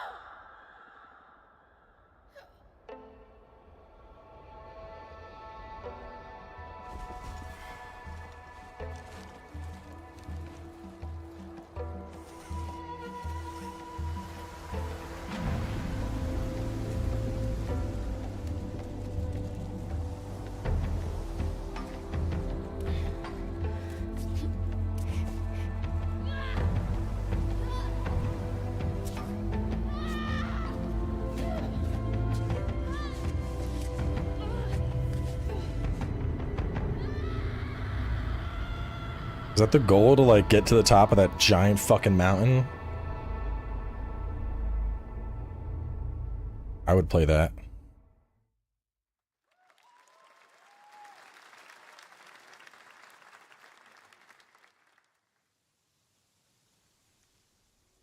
I'm not meant to be here. I'm a fighter. I'm meant to be in the arena, in combat. But instead, I'm out here in the middle of the woods, running a tea shop. So, what does running a tea shop involve? Well, there's a lot of gardening, and I've had to get used to the pretty unique tea machine they've got here. None of these tasks are all that hard, they just take patience. And I'm not really the patient type, but I'm surviving. Of course, I have to actually serve the tea to our customers. And once that's done, I'll usually check in with Boro, the guy who owns the shop, to see if my help is needed anywhere. And when all the chores are done, sometimes I'll just sit on a bench and do absolutely nothing. It's not fighting, but it's peaceful. And what's weird is that I actually feel good. I'm happy. Yeah, it's a little too cozy for me. Now. I can stop. I can stop. I can stop running. This is good for me. I need to enjoy this. I feel good. I'm happy. I'm happy. I'm happy.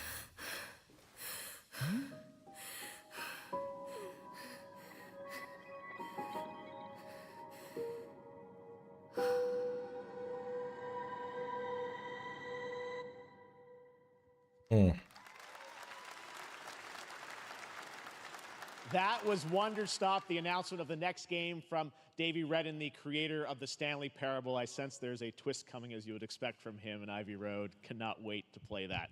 All right, now here's a look at the story trailer for Unknown 9 Awakening, a narrative action-adventure game that tells the story of Haruna, a young woman born with the ability to venture into the Fold, a dimension that overlaps our own.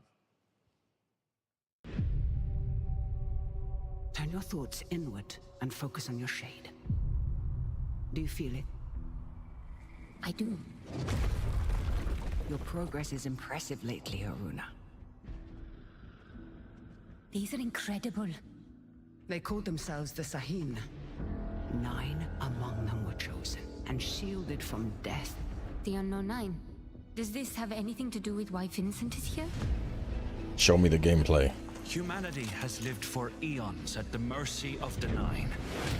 It's time we took control of our own destiny.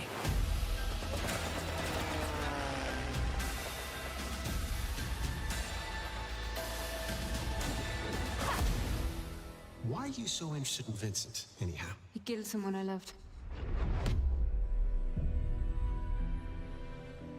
Remember stepping. Find your target and bridge the gap. You don't belong here. You're wrong. This is exactly where I'm meant to be.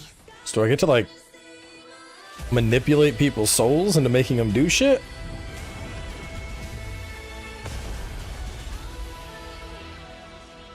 I mean, I could probably have fun with that. Possess the guard, make them blow up the generator. Found something down there.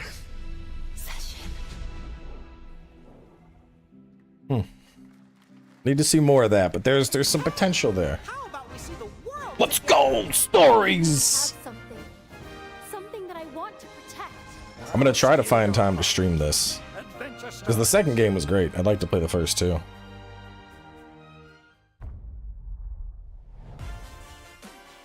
I have a feeling I know what's coming up after all the Capcom trailers.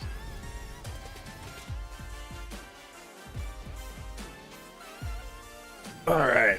Let's see. Show me that Wilds trailer, baby. Oh. Never mind. We got a disappointment first. No, it's on Steam as well.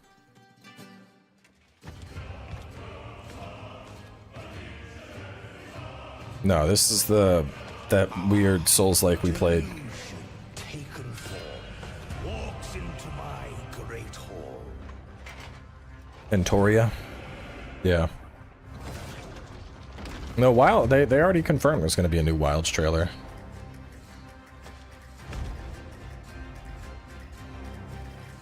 Feel honored to fight and legend. Unless this trailer is them announcing they're pushing back development like 2 years. This game is not ready for a September launch. Your greatest final chapter.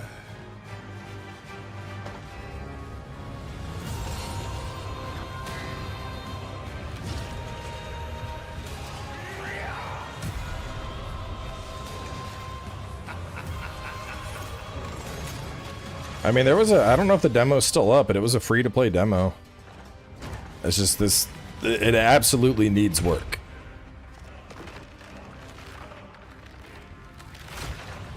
There was a lot of like jankiness in the combat and jankiness in the parry, and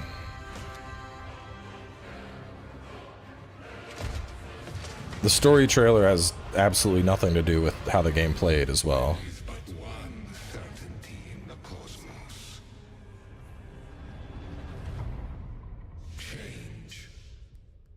If you're interested, I would suggest checking out the demo. Because from what I played, I don't think that game is ready for September 19th at all. Live for more Summer Game Fest, the First Descendant, powered by Unreal Engine 5, is a next-gen looter shooter with dynamic cooperative gameplay, including a grappling hook mechanic. It is finally set for release, and we're very happy here to debut the new trailer and the reveal of the release date.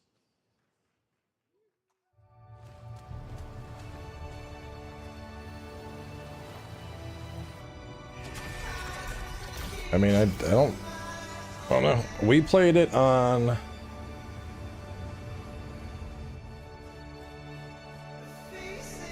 May 23rd. So 2 weeks ago. Not that long ago. And I did not leave that demo with a feeling of anticipation. I'll say that.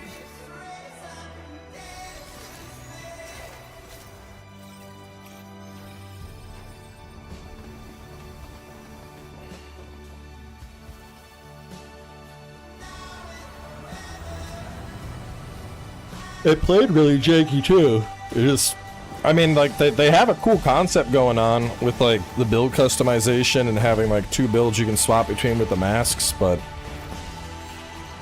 their core mechanics were very lacking, I think.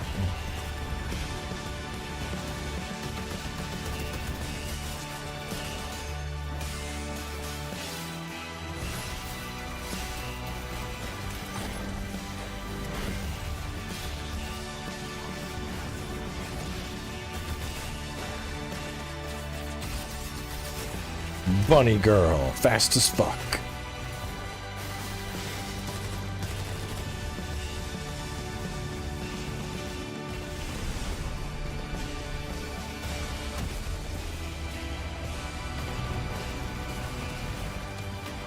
This just looks like pure chaos. The thing that I don't get is, like, honestly, I would much rather just show me the dev dicking around in the game for 90 seconds. That would either sell me on your game infinitely more than this big hyped trailer set to some copyrighted music. Like, I don't care about this. This tells me fucking nothing about your game other than there's going to be explosions and shit. Like, that's not going to sell me on the game. Looks awesome. The First Descendant will be available across PlayStation, Xbox, and Steam. Wishlist it now and prepare for the release on July 2nd. And now, please welcome two developers whose hit indie game, Among Us, took the world by storm in a couple of game awards. From Inner Sloth, here are Victoria Tran and Forrest Willard.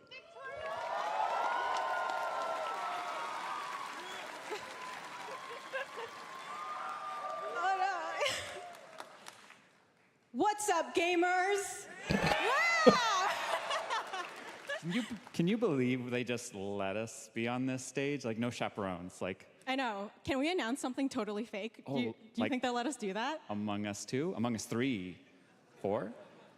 Oh, all right. Well, turns out we actually have something very real we wanted to present to you all today. There's been so many great indie games in recent years, but it's also been no secret that it's kind of a rough time in the industry. Some devs don't really get the chance they deserve, so we thought we could help out a little bit. That's why we're excited to announce our side project, Outer Sloth, an indie game fund we made that offers the kind of deals we would have wanted back in our less popular Among E days. This is our way of saying thank you to our crewmates, players, peers, by helping some games and devs have the funding and freedom needed to ship their games. And then we all get to play them, which was the real plan. I really want games. Outer Sloth is our passion project and dream for a better, more sustainable industry. We are really excited and incredibly nervous to reveal it here and show you the current lineup of games we've managed to fund because of you. And don't worry, Jeff, it has your favorite, a ton of world premieres. Enjoy!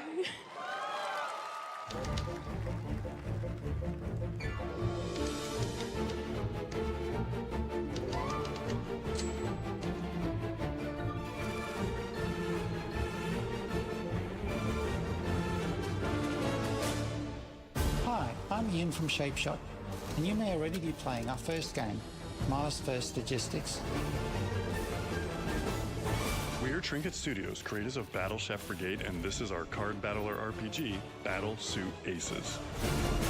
We are Studio Any%, and we're making the Marsfield Archives, a game about building and exploring connections. Hi, we're Midnight Munches. We just released a demo for one-button bosses, our boss rush game with a single button to press and a ton of bosses to beat. Hey, I'm Husband, game director at Huscrofts, and this is Rogue Eclipse, our epic spaceflight action roguelike, where you'll have to customize and master your starfighter, take on merciless armadas. That actually looks pretty fucking cool. The thing's going so fast, dude. And we do have one more game that's very early in development. Hi, I'm Eka, creative director of Outer Loop Games, makers of Thirsty Suitors and Falcon Age. In our new game, explore the world in an upgradable mech and cook up tasty dishes for local communities. Fight off corpos, discover new dosa recipes, and reunite with your strange loved ones for one last meal. Project Dosa is a game about life, death, love, and food for the soul. I mean, a lot of those look pretty cool. I like indies.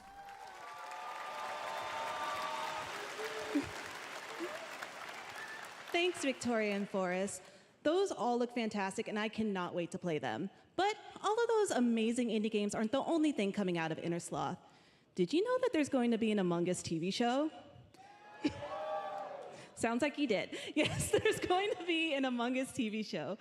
Check out this sneak peek. How would an Among Us TV show even work?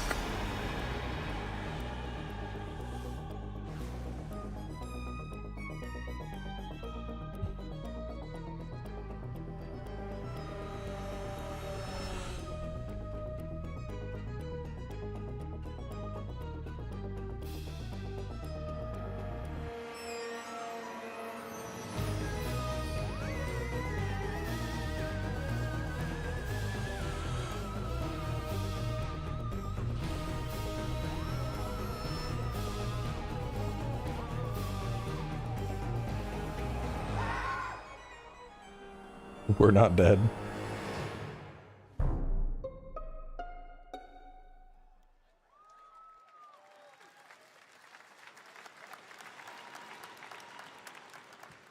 Up next, we have Sonic X Shadow Generations. A definitive greatest hit collection of 3D and 2D levels from Sonic and Shadow's history. Now it's time for a glimpse of Shadow's brand new powers and gameplay from a standalone campaign, as well as the official release date announcement.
I'll overcome every obstacle with this power.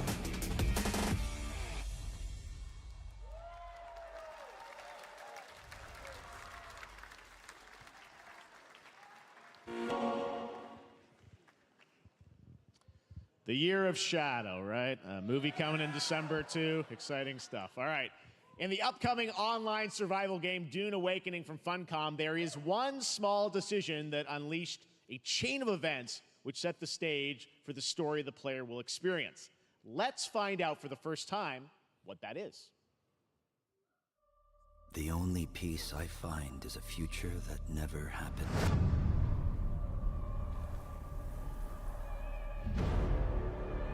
One where I, Paul Atreides, was never born. I created the future until it created me. But I see a narrow way, a path that might have been. What if my mother had obeyed her orders and given birth to a girl? Everything would change. Dr. Yue exposed before his betrayal. A world where my father lives. House Atreides surviving the Battle of Arrakeen. Sardaukar deployed to protect the spice melange. A war of assassins spreading across the planet. Fremen exterminated. No Muad'Dib. No Lisan al-Gaib. No Kwisatz Haderach. All of my visions lead to horror.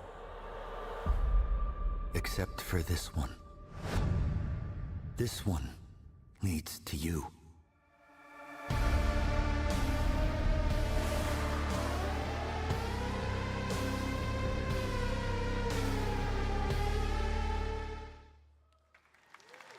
More Dune Awakening coming at Gamescom O&L in August. Now it is time to see the announcement of another new game from a brand new development studio.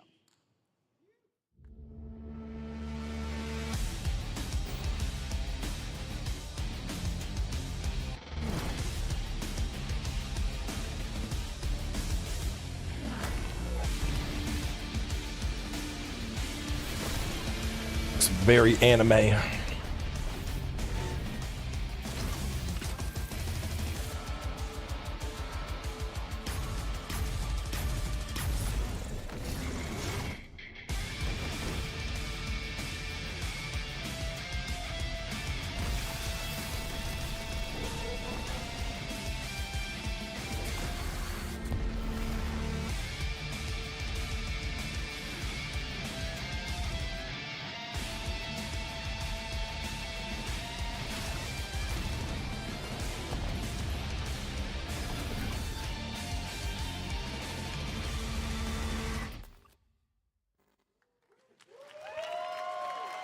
To tell us more about Battle Aces and show you the gameplay, here's David Kim from Uncapped Games. Thanks, Jeff. So Battle Aces is the RTS game for everyone. It's for players that are brand new to RTS as well as RTS veterans. We really want to bring the core fun of RTS to everybody, kind of like how games such as World of Warcraft did for MMOs or Hearthstone did for card games. So Battle Aces is an action-packed army versus army game that has a high emphasis on the strategy. We want to bring this type of very specific RTS fun to players in two major ways. First, we want to amplify a lot of shit is going on. the in and out of game strategizing through unit decks. And what makes unit decks very cool is not only will players be able to define the exact way that they wish to play, but also players will be able to experience an endless possibility of strategies. Second, we want to eliminate the tedious clicks required to play an RTS as much as possible so that players playing this game are experiencing only the fun parts of playing an RTS game. So, if you want to learn more about Battle Aces, or if you want to sign up for our beta test that's coming up very soon, then please make sure to visit our website at playbattleaces.com. Thank you. Thank you, David. That was fantastic. All right. Our next premiere unveils the exciting new destination for a game that shadow dropped at the Game Awards last year, the Finals, with its unparalleled destruction wrapped in the world's most deadly game show. Now, after dozens of updates and 2 seasons, we're unveiling where contestants probably will be going 30, 40 minutes left. starting next week on June 13th. I don't know why I think it's about to Sharpen end. your katanas, and welcome to Season 3 of the Finals. If they hit that reset button, it can take us anywhere.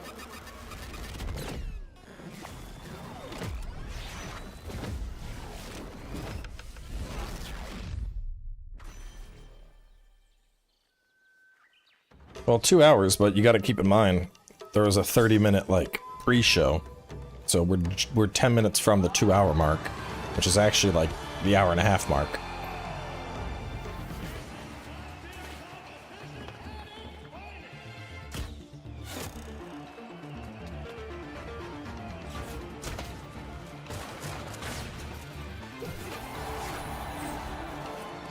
I can be a katana guy? Alright.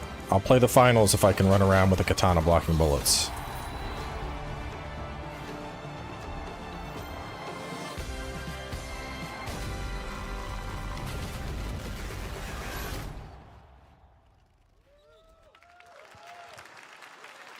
The Finals in Kyoto. All right. Please welcome multiple Game Awards winner and a dazzling Game Awards performer, if I do say so myself, Sam Lake from Remedy.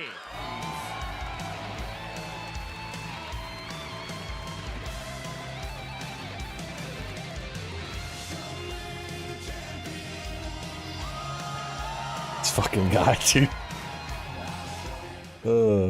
I think that's enough. Thank you. Hi. You see, this is now the only way they let me come on stage to tell you something exciting news about Alan Wake 2. Many of you have been posting your Remedy game collection pictures on your shelves with Alan Wake 2 so far digital only, sadly missing. Well, we are excited. Is a whole announcement just for the physical release? Physical deluxe editions and physical collector's editions for Alan Wake 2 coming this fall.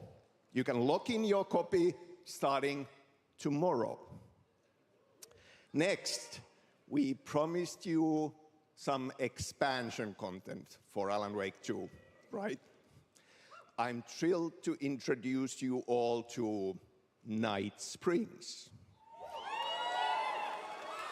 It contains 3 episodes with 3 familiar, fan-favorite, playable characters in mysterious, terrifying, and quirky what-if scenarios. It was a chance for us to really go out there, as if we already didn't. Night Springs will be playable in less than 24 hours. Tomorrow. Thank you. Now, with this world premiere, I invite you to step into Night Springs. Night Springs, a special place, a shifting space, existing in a countless number of parallel realities. Different every time we set upon the road that leads us there, and yet always familiar to us in Night Springs.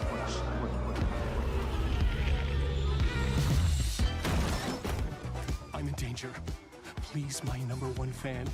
You're the only one who can save me. And I will come back for you, my love. And cut. Sean, I'm really happy. This is gonna get strange. Yo, she's in one? The only one who could That's save cool. the writer and the very soul of literature.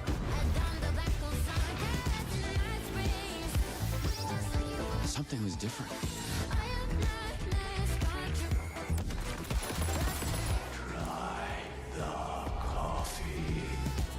I have a shotgun. Well, I gotta... Wait, that's a real shotgun? Who can ever truly know how deep the rabbit hole goes in Night Springs?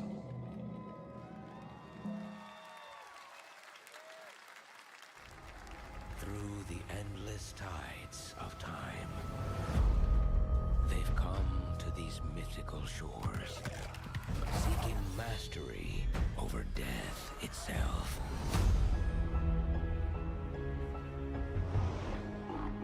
A cruel and beautiful paradise, where primal forces clash. This looks like The island's deepest secrets. this looks like a New World expansion. Where ancient mysteries awaken. I'm pretty sure this is a New World expansion. Heroes are forged. And demons are born. Yes, it's just New World, but yeah, absolutely New World. This is Eternum.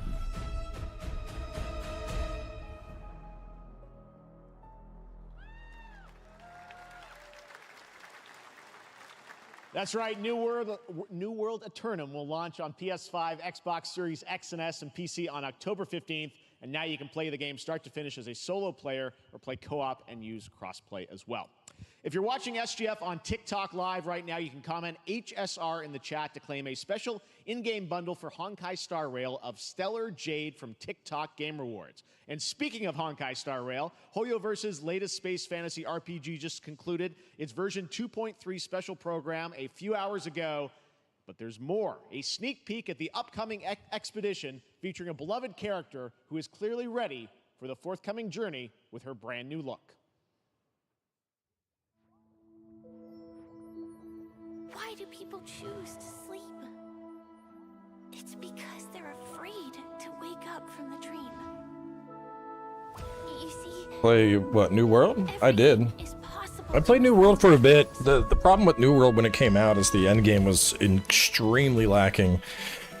And there was no mounts. That's all been improved, obviously, but I mean, we're about to get Shadow the Erd Tree. I'm not getting into any MMOs right now. I wouldn't have time for an MMO until, like, God, who fucking knows? During a slow season. Yes, there's gonna be a Wilds trailer. It'll probably be at the end.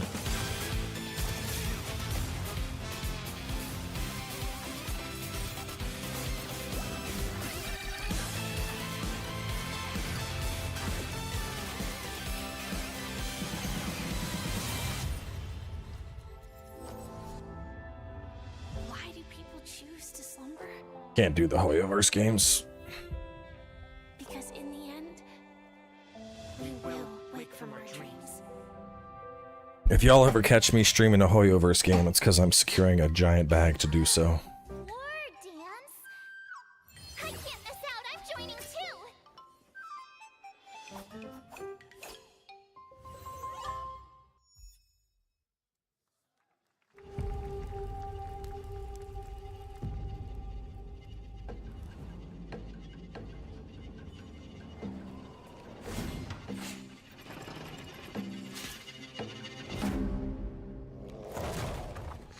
Dark and Darker's finally coming back.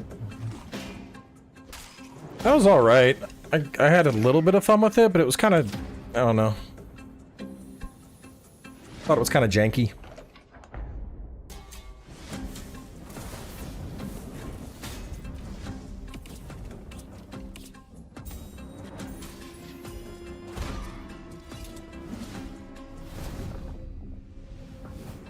No, it's just first person like this.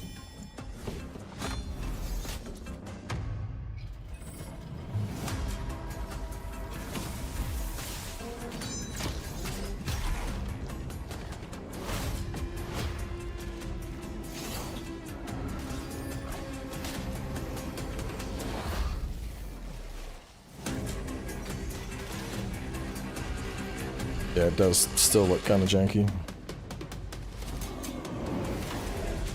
Expecting 100% Wukong walkthrough. We need to see how much of it is Souls-like. That's the thing. Not every Souls game needs a walkthrough. Like, look at Liza P, for example.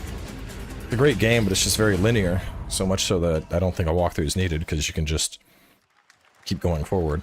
Can't really get lost. So, there never you did have one. It, the unforgiving fantasy FPS dungeon PvPvE adventure Dark and Darker is now live on both Steam and Epic Games Store today. So play it this weekend. All right. Lots of fans are joining us here in person at the YouTube Theater, and we thank you for that. And ahead of the show, 4 lucky fans were upgraded to our VIP section thanks to the Discover Orange Ticket upgrade. With Discover, you don't have to be a VIP to be treated like one. All right, now here's the announcement of the release date for Capcom's upcoming Kunitsu-Gami Path of the Goddess.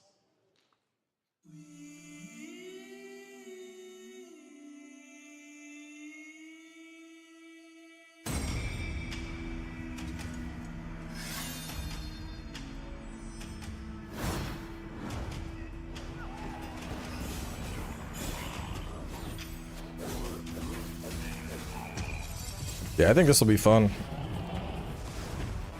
Base defense mixed with action, summoning different troops.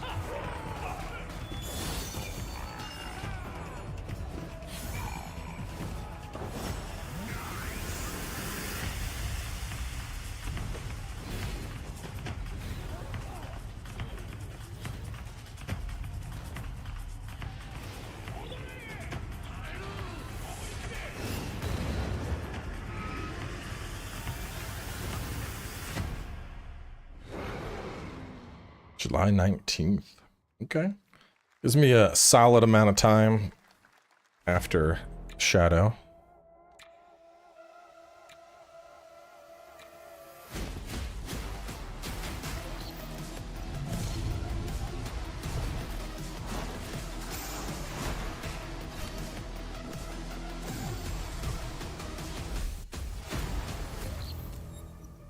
Full companion co-op? Kind of has like Breath of the Wild vibes going on.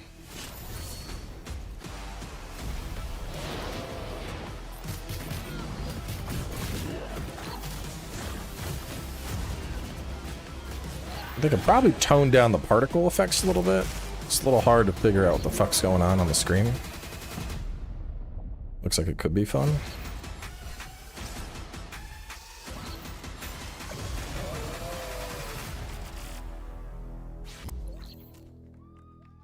And it's Hyperlight. Good call, chat.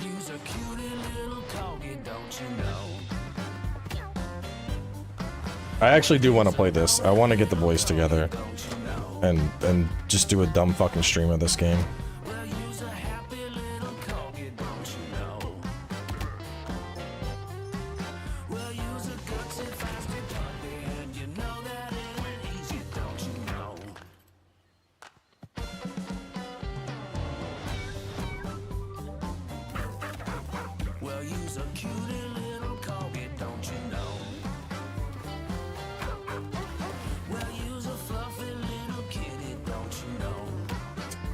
Just fucking just throw them off cliffs and shit.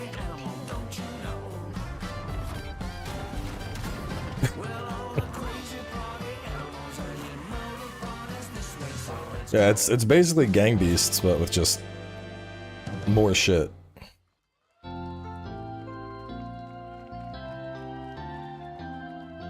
We We know you may have heard the stories about the fine people here at MCorp, so we wanted to take this time to dispel any of these completely unfounded rumors and allegations and reassure you that things here at MCorp and the city of San Amsterdam have never been better. Things are going great here. We have absolutely nothing to hide from the citizens. Everybody here at MCorp loves this town. We think this town rules. Why would we hurt a town that rules? I can't stop thinking about how you're saying we're selling the city for scraps. That makes me sick. That makes my whole family sick to their stomachs. My wife hasn't been on the toilet for weeks because of what you're saying about what MCorp's doing to this town, all those lies. Everyone at MCorp is really good. Stop crying, all right? This is business. Look around, pal. This is how businesses are run. Now, you should have known that when you were hired on, okay? Jack, tissues. Come on, pal. Ah! Come on, faster. Seen, I always forget that dude's name, but I've seen a couple of his comedy sketches and they're pretty funny. Actually a home issue. We love it here at MCorp, and we are not going anywhere. We'll be here a long time. Fine. Nobody panic.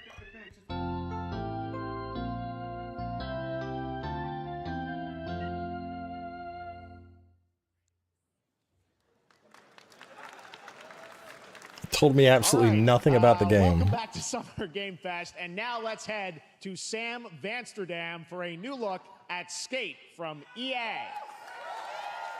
Hey, Jeff, how you doing, bud? Oh, crap. Some really bad stuff's happening out there. They're gonna need a lot of help cleaning that up. That's bad. Oh, is this... this whole thing was an advertisement for Skate?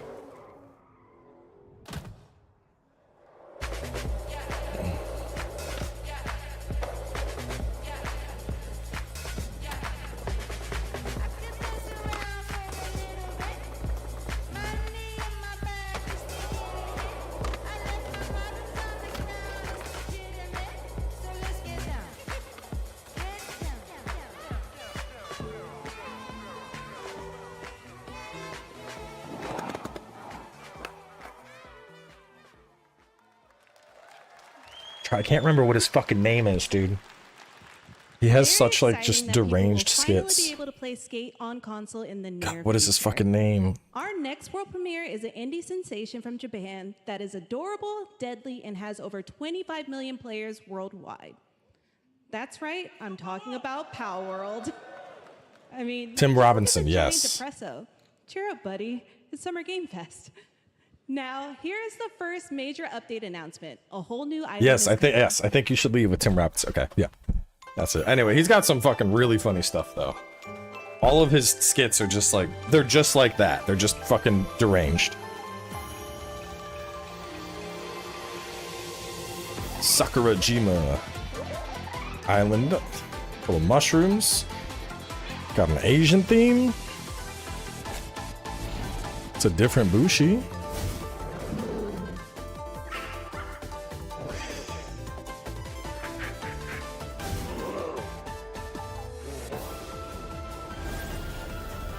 I'll have to go back to Palworld when I get time. Palworld was actually a lot of fun. Like, I did not expect this game to be as fun as it was. That looks like explicit mining for sulfur and iron, which would be fucking huge.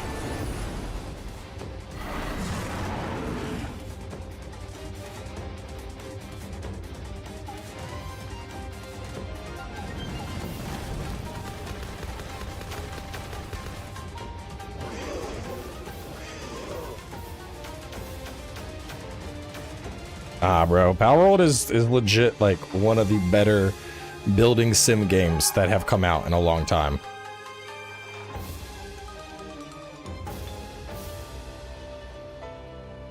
Like, one of the biggest things is just if shit is in your base, it just comes out. You don't gotta fucking be like, oh, I gotta run back to the chest. Like, That was high on the Steam charts. Congrats to Palworld on the new update. Next up, we've got a big announcement from Valorant. Here's Andy Ho and Anar Gilfison from the Valorant dev team.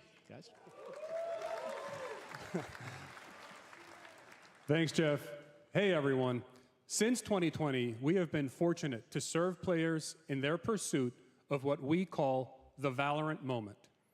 The big plays and clutches you make while all eyes are on you. I would not describe it like Millions Animal of players Crossing. It's kind of all over like the world have earned their own Valorant moments on it's like PC.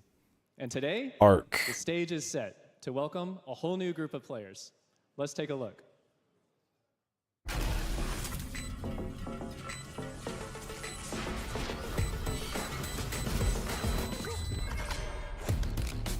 Target down.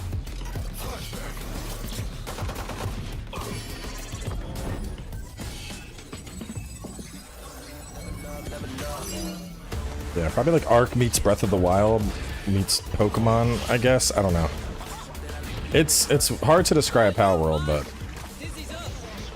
I absolutely think it's worth playing.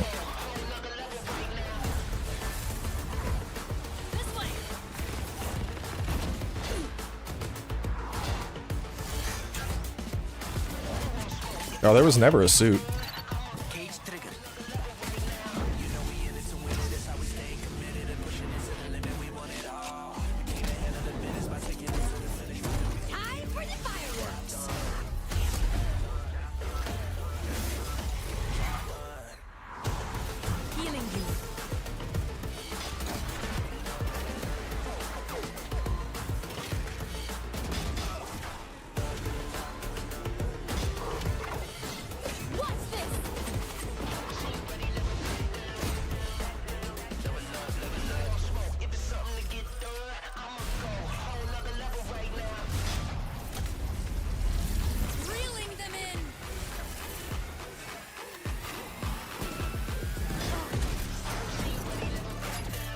I can't play this. Dude, I'm the same. Valorant, this shit is so fast paced. I would spawn and die, and that would be it. No, this game is for the young bucks.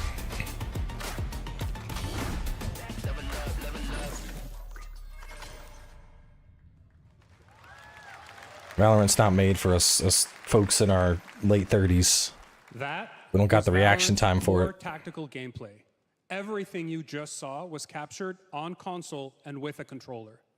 Valorant is coming to PlayStation 5 and Xbox Series X and S this year. Our limited beta starts June 14th, and you can sign up right now at beta.playvalorant.com. We are so excited for your input to make sure that Valorant plays great on console. And we hope to see you soon in the limited beta. But before we go, here's the head of Valorant Studio, Anna Donlin. Thanks, guys. Hey, everyone. One of my favorite things about Valorant has been seeing the community build the game and the sport right along with us. For the last 4 years, we have been on the most amazing journey, bringing Valorant to players all around the world, most recently to China, where I'm currently at Valorant Masters, one of our largest global tournaments and community celebrations. Seeing the community evolve as new players bring their passion and expression to Valorant has been the biggest joy of the ride so far. And now we are ready and so excited to welcome a whole new group of players onto new platforms. We hope you'll join us, and we can't wait to see where you take us next.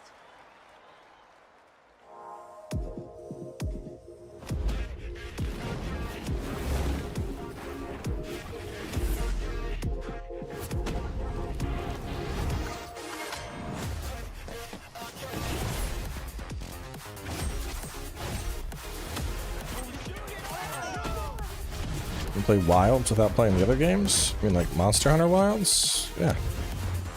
Every Monster Hunter game is pretty much standalone.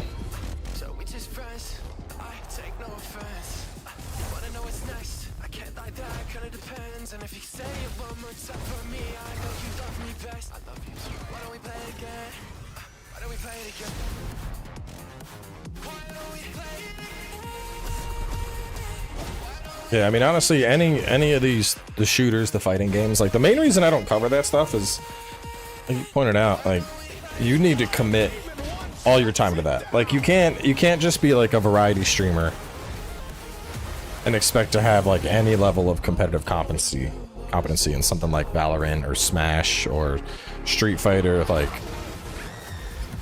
the people that are good at those games, like that is what they play.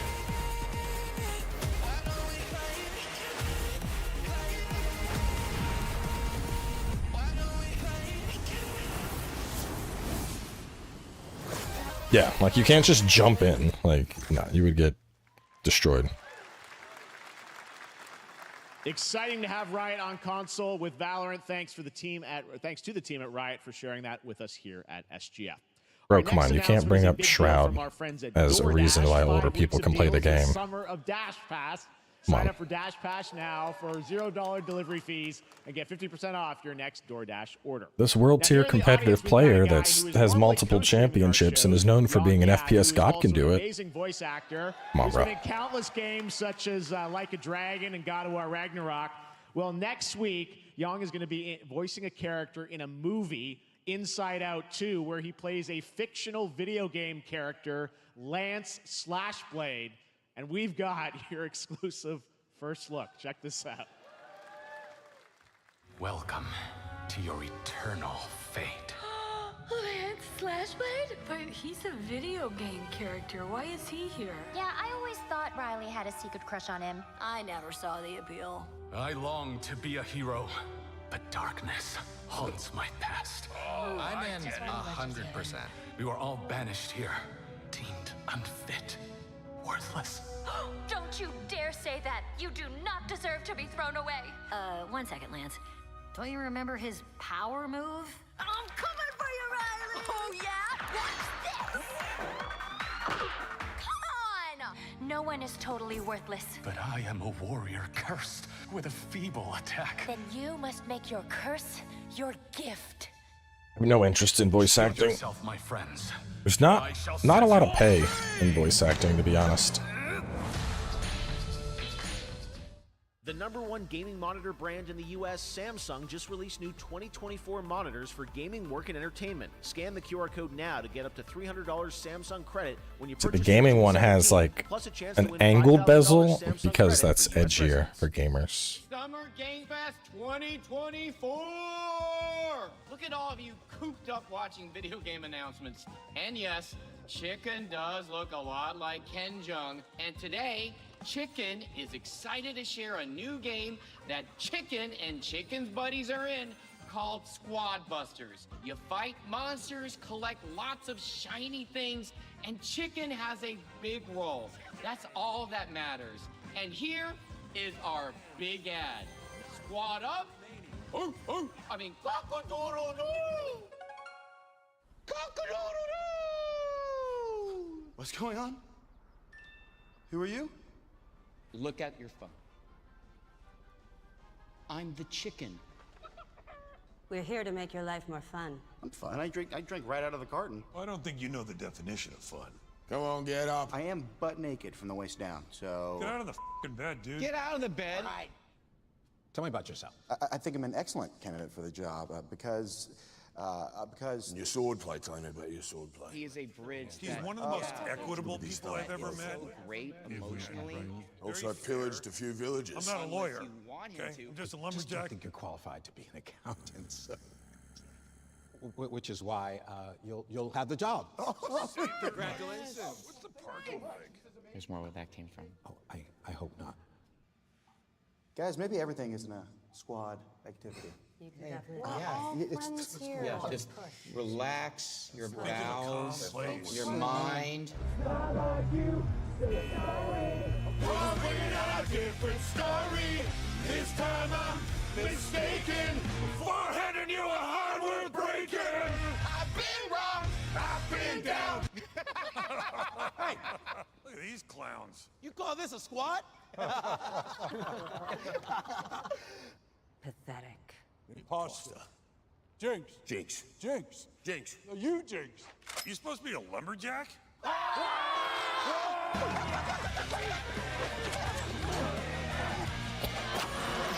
He's gonna do it with the sign. Just said, I'm here to appeal to a younger audience. Oh. I think our job here is done. Where are you going? You can't leave. Aye. We ain't never leaving you. Goodbye. Here. That came from inside me.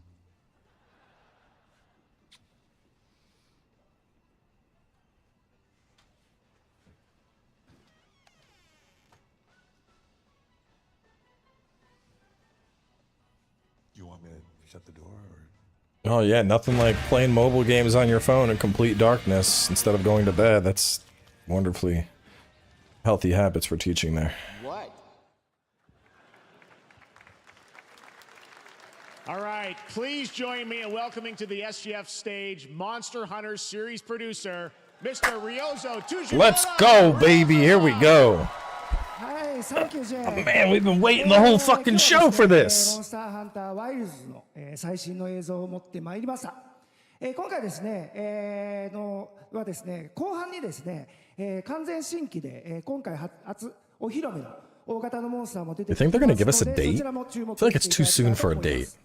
Thank you, Jeff. Hello, everyone. We've prepared a very special trailer today for Summer Game Fest. I want everyone to be on the lookout for a very mysterious large monster near the end of the trailer, as it's an important monster within the game. はい、本作ではですね、没入感とアクション、こちらの融合を目指して開発を進めております。モンスターハンターワイルズは2025年にプレイステーション5、Xbox シリーズ XS、そして PC で同時発売となります。また今回はですね、プラットフォームの垣根を越えて一緒に遊ぶことができますので、そちらも楽しんでいただけたらと思っています。As you'll see, we're working to deliver a gaming experience that merges immersion and action. I hope players look forward to playing with their friends across different platforms when the game launches simultaneously in 2025 on PlayStation 5. Across Xbox different Series platforms? X Is and it gonna be S, fucking and crossplay?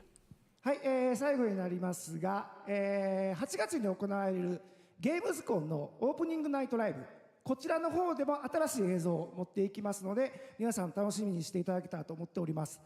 またですね、ゲームズコンではですね、初のプレイヤブルのできるような形で出展も考えておりますので、そちらもぜひ楽しみにしていただけたらと思っています。 I don't know if that was like a translation fuck up or if they just confirmed crossplay. At opening night live at Gamescom in August. And our first public hands-on playable demo of Monster Hunter Wilds will also debut at Gamescom.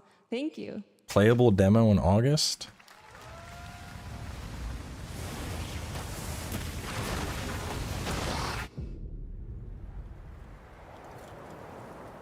Over there!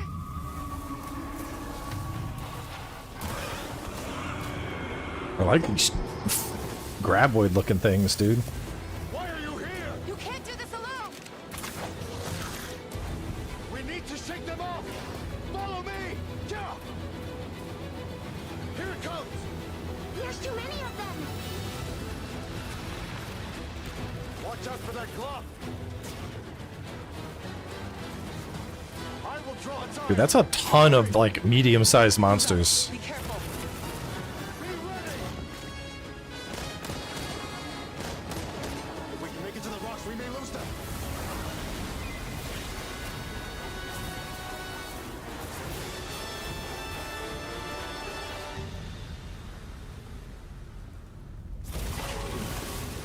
As I feared, it picked up our scent. I'll handle it. You find someplace safe. Thank you.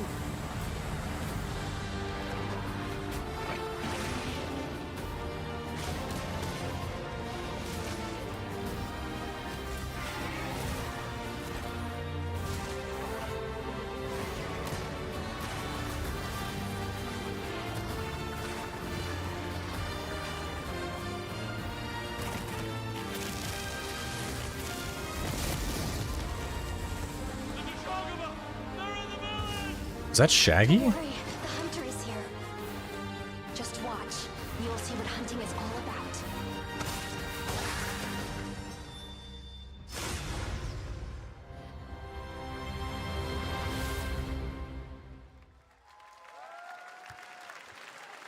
Dude. Wilds is looking so fucking Thank good. you, Ryozo-san. We will see you at Gamescom in August.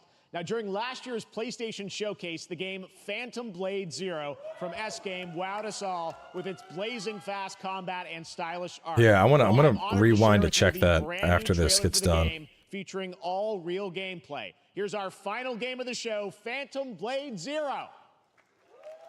Phantom Blade Zero gameplay. Let's see. Yeah, it kind of had horns like Gore, but not.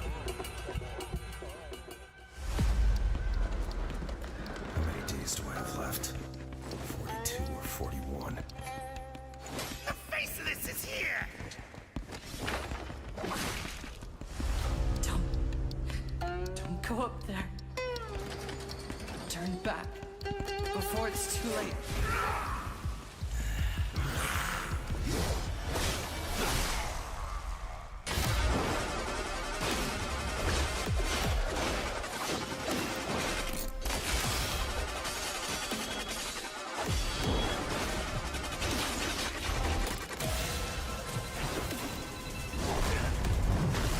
Getting big Sekiro vibes. It's like multi-parries, multi-dodging, 2 weapons, 2 ranged weapons.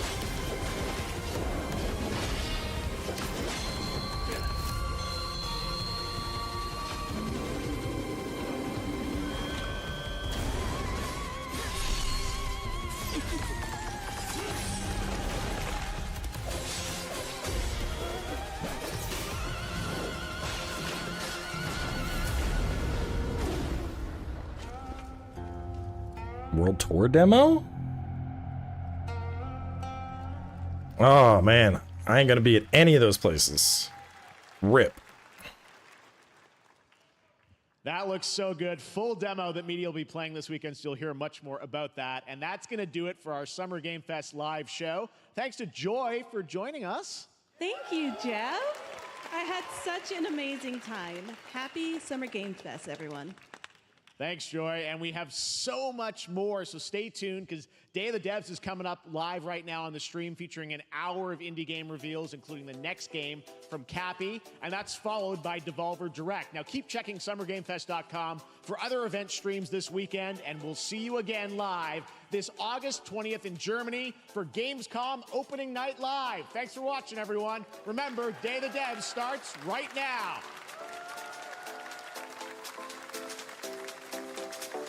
So that's the show. I wanna go back. I wanna see. I wanna get a closer look at that monster.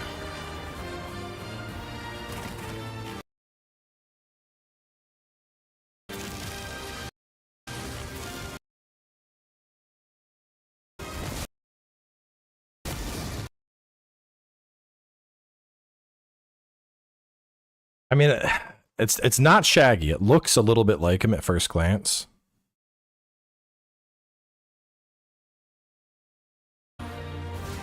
My guess is that's gonna be the. I think that'll be the new flagship.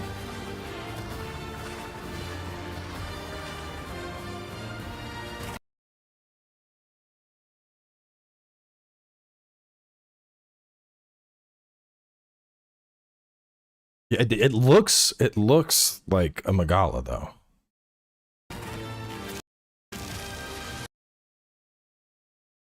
But it has like twin horns. It's got to be something new.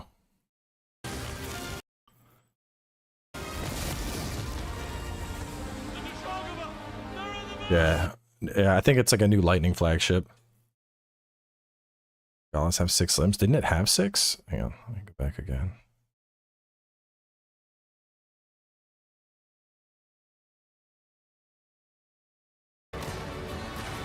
Yeah, like Shaggy and Astalos had a baby or something. No, not a Diablos. Definitely a flying wyvern. So it only has 4, I think. Yeah, because there's no extra set of arms. The arms are joined up into the wings. I want to see more of Wilds. Either way, we're gonna wrap things up there for the stream. Couple things that were cool. Definitely a little bit on the weaker side, but either way, we still got the Xbox showcase that is coming on Sunday, so that'll be yeah. Guess I'll just catch y'all then. So anyway, y'all have a good night. I'll see you later.